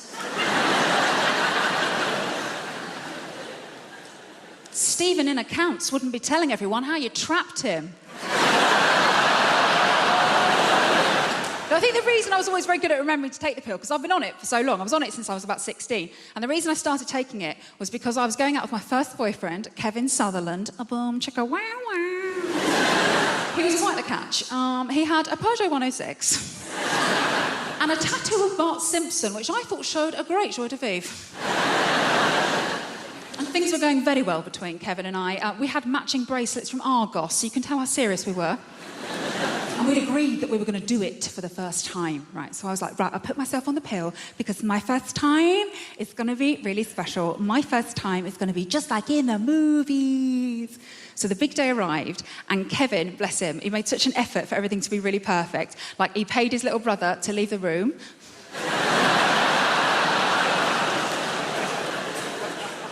To this day, the most romantic thing a man has ever done for me. And he made a mix CD of all of our favourite romantic songs. You know, like Boom, Boom, Boom, Let Me Hear You Say Wayo.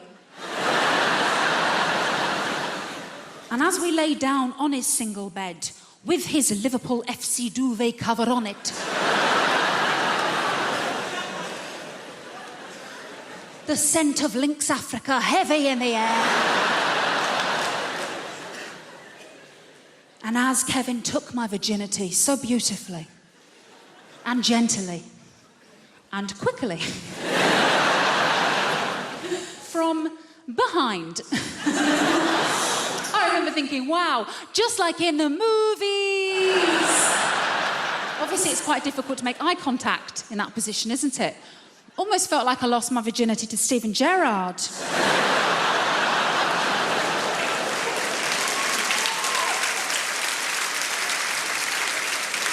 I'll never walk alone. I never will. People ask me all the time, so Rich, how did you end up becoming a comedian? And I always say, why do you say end up, like I made a mistake? It's kind of a polite conversation you have with a tramp. So fella, how'd you end up in a skip? It's the most fantastic job in the world, right? You make people laugh, you fella, with all that stress on your face. Look at you, sitting in the front row trying to get the jokes before anyone else. How desperate are you for comedy, my friend? Well, you people bricks put... Oh, I'm sorry, what? I wasn't expecting a response. Do you work? I'm a student. A student, all right. No more questions, Your Honor. It's very easy, no heavy lifting. Yeah? Why don't you think about being a comedian? What are you studying? History. History. That goes back a long time, doesn't it? Why don't you try American history? A couple hundred years. Boom, you're done. Listen, here's the thing, all right?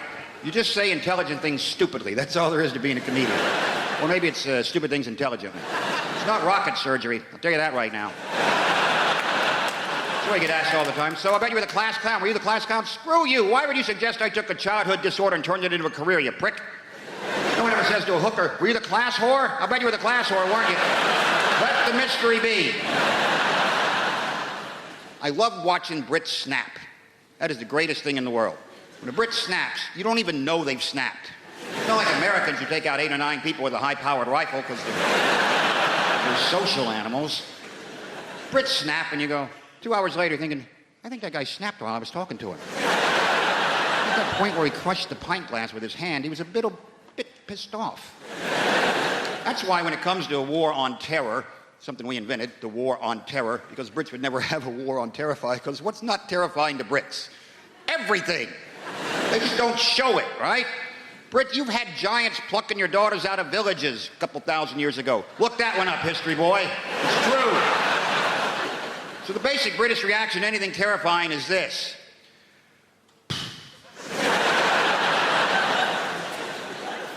How much is this going to cost? You can't really terrify. That's why I'm pretty sure the war, the whole terrorism thing, I think the terrorists have just kind of given up on Britain, because what can they possibly do, right? Listen, I would never compare the scopes of tragedy of, say, the World Trade Center to the bombs that blew up in London, but the reaction is completely different, right? America still has this entire culture of fear about terrorism. It's basically manifests itself by terror alerts being scrolled across the bottom of the TV screen by color. No explanation whatsoever. Just today's terror alert is orange. Now back to our show. What the hell was that? What does that mean? Orange, that's hunting accidents, roadworks, right? That's not good. It means be very, very aware of terror. So dwell on it now and then. Whereas in Britain, they blow up the buses in London, next day people are back at the bus stop waiting for the bus, right? And complaining about it because they're Brits. Bus is late. I mean, it's late. The one yesterday blew up. Yeah, well, that was yesterday. Today's today. I live in the present and the bus is late. That's why when you watch a Brit snap, right, you got to get really close to them. They'll pick a high street and just corkscrew for a while. That's...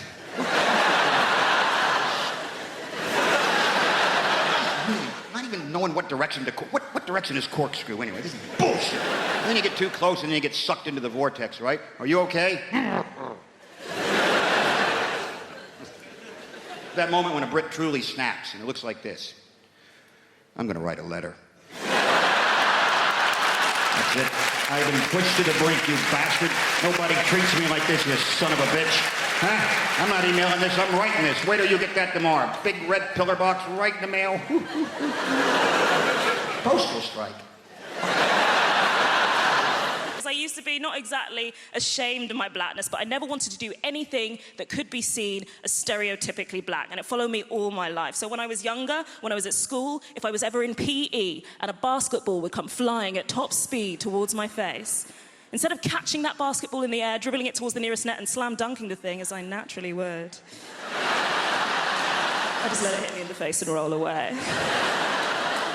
When I got older, I made a lot of friends, mainly white friends, and we started going to the club. Are you familiar with the club? Not the club, the club. At the end of the street. Whenever I went to the club and I was dancing with a group of friends, I would deliberately dance less well on purpose. So that the white people wouldn't be intimidated. There'd always be one other black person in the corner of the room, arms folded, looking at me like, you're disrespecting yourself. When meanwhile, I'd be in the middle of the dance floor just moving like Miley Cyrus. I tried so hard. I tried so hard to pass as white. I did all the white things. I bought pesto. I said tissue. And I got really dangerously into Jamie T. I am talking about the era of Jamie T, Pete Doherty, Jack Pignati, Jedward. I spent my late teens, arguably the sexiest part of one's teens, just sort of lusting over these gurning predators. Like, imagine more me, you'll be at a house party with an edgy white boy and he'd have the whole edgy boy starter kit. He'd have the skinny jeans, roly fag, unacceptable BO. He'd be talking always about one of his two favourite subjects, which is always either dubstep or himself. And you're sitting on the windowsill and finally you'd pluck up the courage to just cut him off mid-anecdote, put your hand on his shoulder, look him in the eye and be like, mate, I love you. And then he'd look at you, and you'd look at him, and you'd lean in for a kiss, and then he'd just sort of thumb MDMA into your mouth. And after that was it, you were like, wow! I think he really likes me. Oh my God, white guys. I spent half my life lusting after unsuitable white guys. Have we got any white guys in? Come on, guys, cheer louder. We know how much you get paid.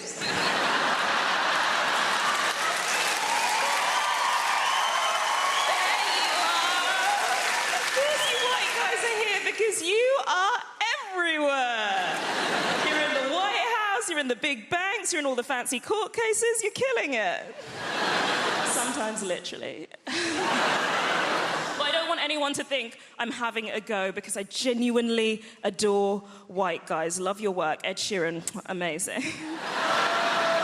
I haven't got anything against white men apart from, obviously, everything it is that they've done. Some of my best friends. Some of my best friends are white men. My mother is a white man. This is true, this. Does anyone know? I failed my test. Can anyone tell me what happens, right? If you're on your driving test and an animal ran out in front of the car, what are you supposed to do?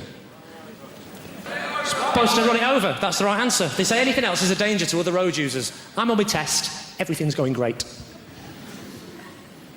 Suddenly, this goat ran out in front of the car. So I remembered what he said, and I kept driving. A few seconds later, I look in my rearview mirror. The goat is fine. I've missed him by millimetres. Now, obviously, I didn't want to fail my test. So I slapped it in reverse like that. But I must have been chasing that little fucker through that field for 45 minutes before I ran over his head, and he still failed me. Where's the justice in that?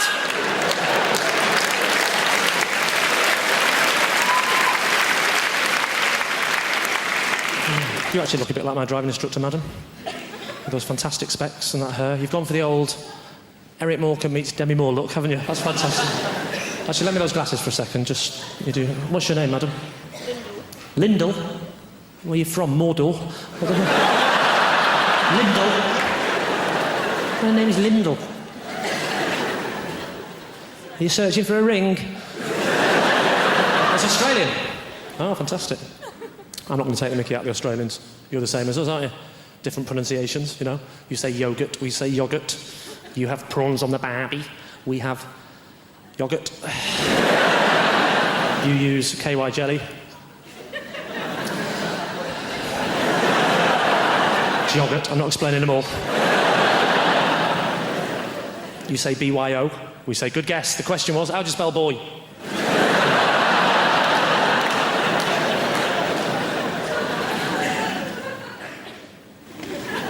Arsenal. What do you do for a living? Are you a welder?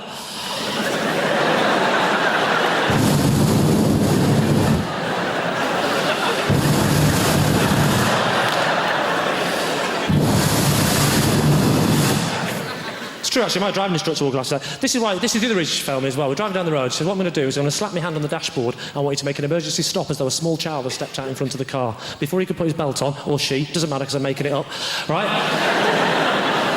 Before the person could put their belt on, right, I hit my brakes up, and he hit his head full on the window like...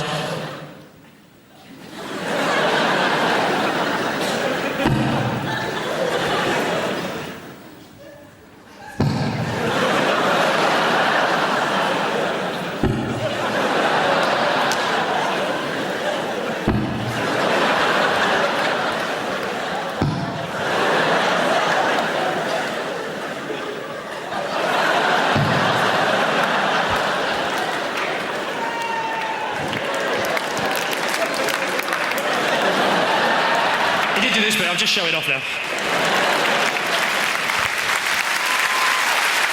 Oh, by Joe! Hey! Hey! Then he turned around to me and said, why don't you wait till I slap my hand on the dashboard? I said, there's a child's life at stake here. I haven't got time to mess about with games, mate. Oh, sorry, you didn't see any of that, did you? No, sorry. You were just sat there, weren't you, going, what's he doing? What's that noise? Has he got a kind face?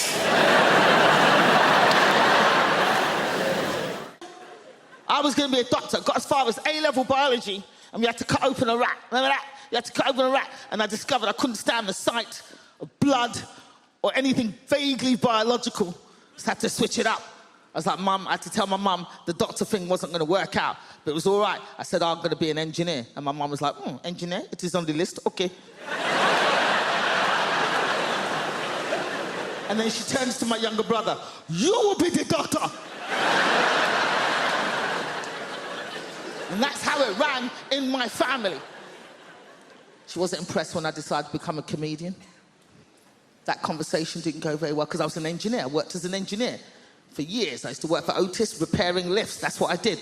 And my mum was proud. Yes, my daughter, she's an engineer. And then I left that and decided to become a comedian. My mum was not impressed. She's like, comedy. Comedy?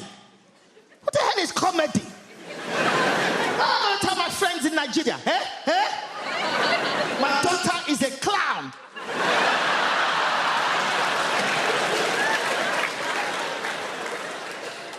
But luckily for me, within 6 months of starting comedy, I got on this talent show called The Big, Big Talent Show, hosted by Jonathan Ross. Got on this show. So I called my mum. I was like, Mama, I got through to this big talent show. It's going to be on TV. I'm through the quarterfinals. And my mum's like, oh, yeah, that's good. Very good. Interesting. Very good. Call me when you get to the final. I'm not interested in this quarterfinal, semi-final rubbish. Call me for the final. So sure enough, I got through to the final. filmed live on television, live. Jonathan Ross is hosting, and my mum comes down with her entourage, because my mum does not travel without a Nigerian entourage. So I do my set. Jonathan Ross is interviewing me after my set, and he sees my mum in the audience, which was not hard to spot. It was literally white people, white people, white people, and then a bank of African royalty just...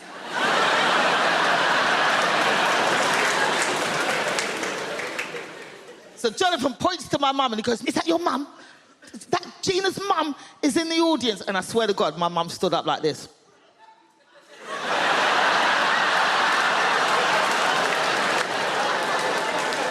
Yes, that is right. I am the reason the clown is here. I am the reason. I always knew she was going to be a clown. When she was 3, I bought her the big shoes. So my mum only comes out for the big shows. She only comes out for the big shows. And in fact, my mum is here tonight. Where's my mum? Where's my mum? Where's my mum over there? She's here. Where's your mum? Oh, look at her, standing up. Look at her, there she is. All right, you can sit down now, mum. You can sit down now, mum. This is my show, mum. It's my show. It's my show.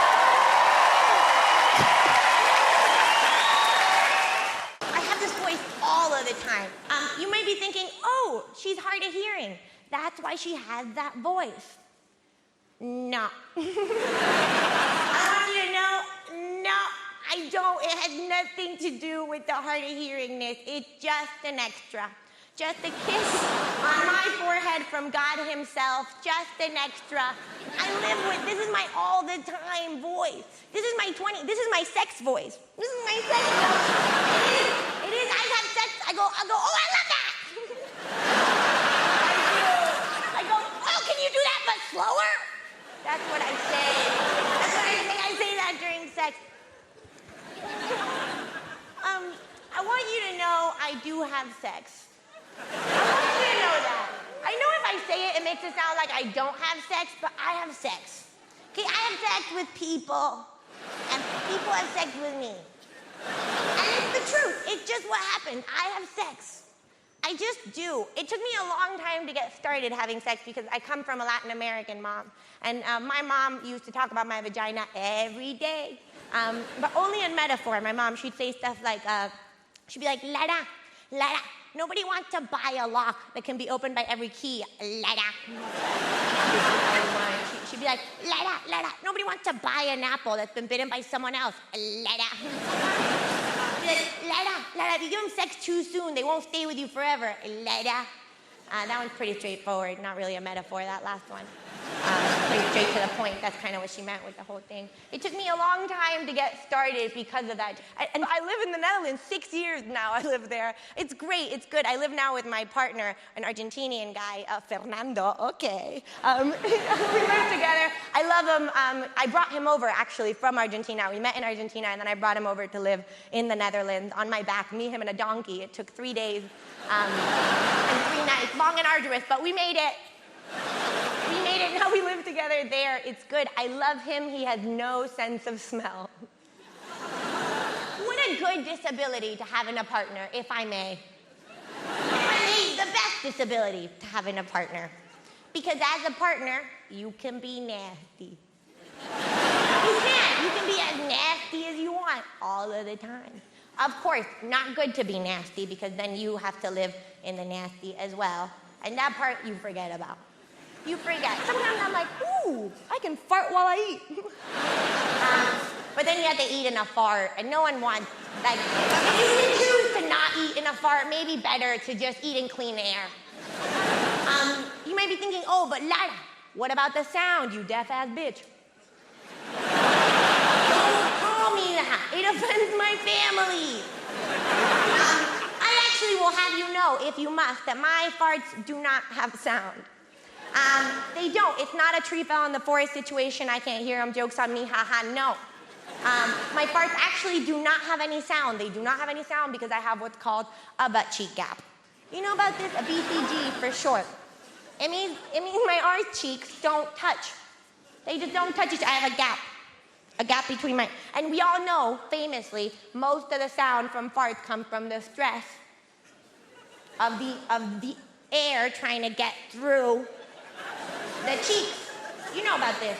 I Googled it, it's the truth. If the air is trying to get through... This is my impression of most people's farts.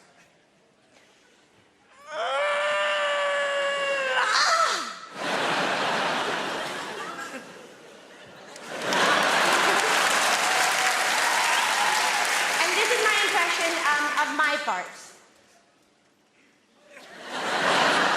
They can just come straight out because I have a butt cheek gap, which means I can fart while I eat if I want to.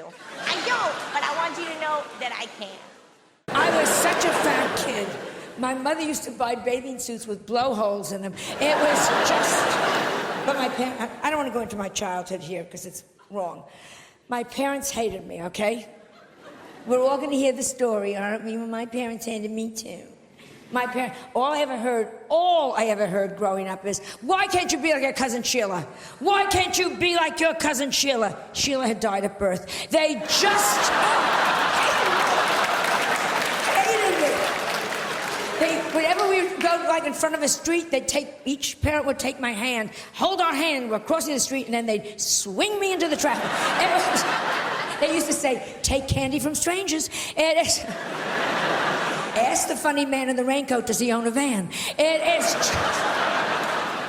No, I had a very bad childhood, and that's because, and I'm sure none of you give a damn, but I was the only Jewish kid, this is the absolute truth, growing up in an all-Catholic neighborhood. You know what that's? The Irish people. Only Jewish kid in a Catholic neighborhood. You know what that's like? You were all doing Hail Marys, I was doing Hail Murrays. I mean, it was just... No Christmas tree? No Christmas tree. Do you know what that's like when you're the only kid without a Christmas? Because everybody has Christmas trees. And nowadays, it's like, well, we do it for all faiths. That's such bullshit. Yeah, we walk into an office building, and there's a Christmas tree, and there's a menorah. Bullshit. The Christmas tree goes up, up, up, up, up, up, up, up, up, up. There's like a little shitty menorah with 2 orange lights that some angry Puerto Ricans lit backwards. I mean, yes. Juan, you lit those lights backwards. Fuck you, you killed our Lord. I mean, it is just... So, I'm at the age where I figured, screw it, I'm going to have a Christmas tree. I got the biggest Christmas tree I got a 2-story high Christmas tree. I put everything you could think of on that. Up, up, up, up, up. Gorgeous, gorgeous, gorgeous. On the bottom, I got the manger. I got the whole goddamn thing going there. The wise men, the sheep. The only thing is, I have the baby, but I'm Jewish. I got him a nanny. It was just, oh yes. And I redressed Mary. She didn't look good. That stupid thing over her head, come on. I put her in a Chanel suit, Manolo Blahniks, and a Louis Vuitton pocketbook. You're the mother of God. Look it. It is just... Am I wrong? If she had looked like that, she would have gotten into the inn. Yes. The point is, it's about looks. Mary, she looked good. She would have done better. Mother Teresa... Oh, don't give me, Mother Teresa, if she had looked better, she'd be a saint by now. Was she a bow wow? Yes. Did she need electrolysis? Let's talk to each other here. Even lepers were throwing their fingers at her. Here, get because it is all about looks. This is my message, Great Britain. This is my message. Looks count. Education, looks count. I have no sex appeal, and it has screwed me up for life. Peeping Toms look in my window, pull down the shade. You have no idea. My gynecologist examines me by telephone. It is just...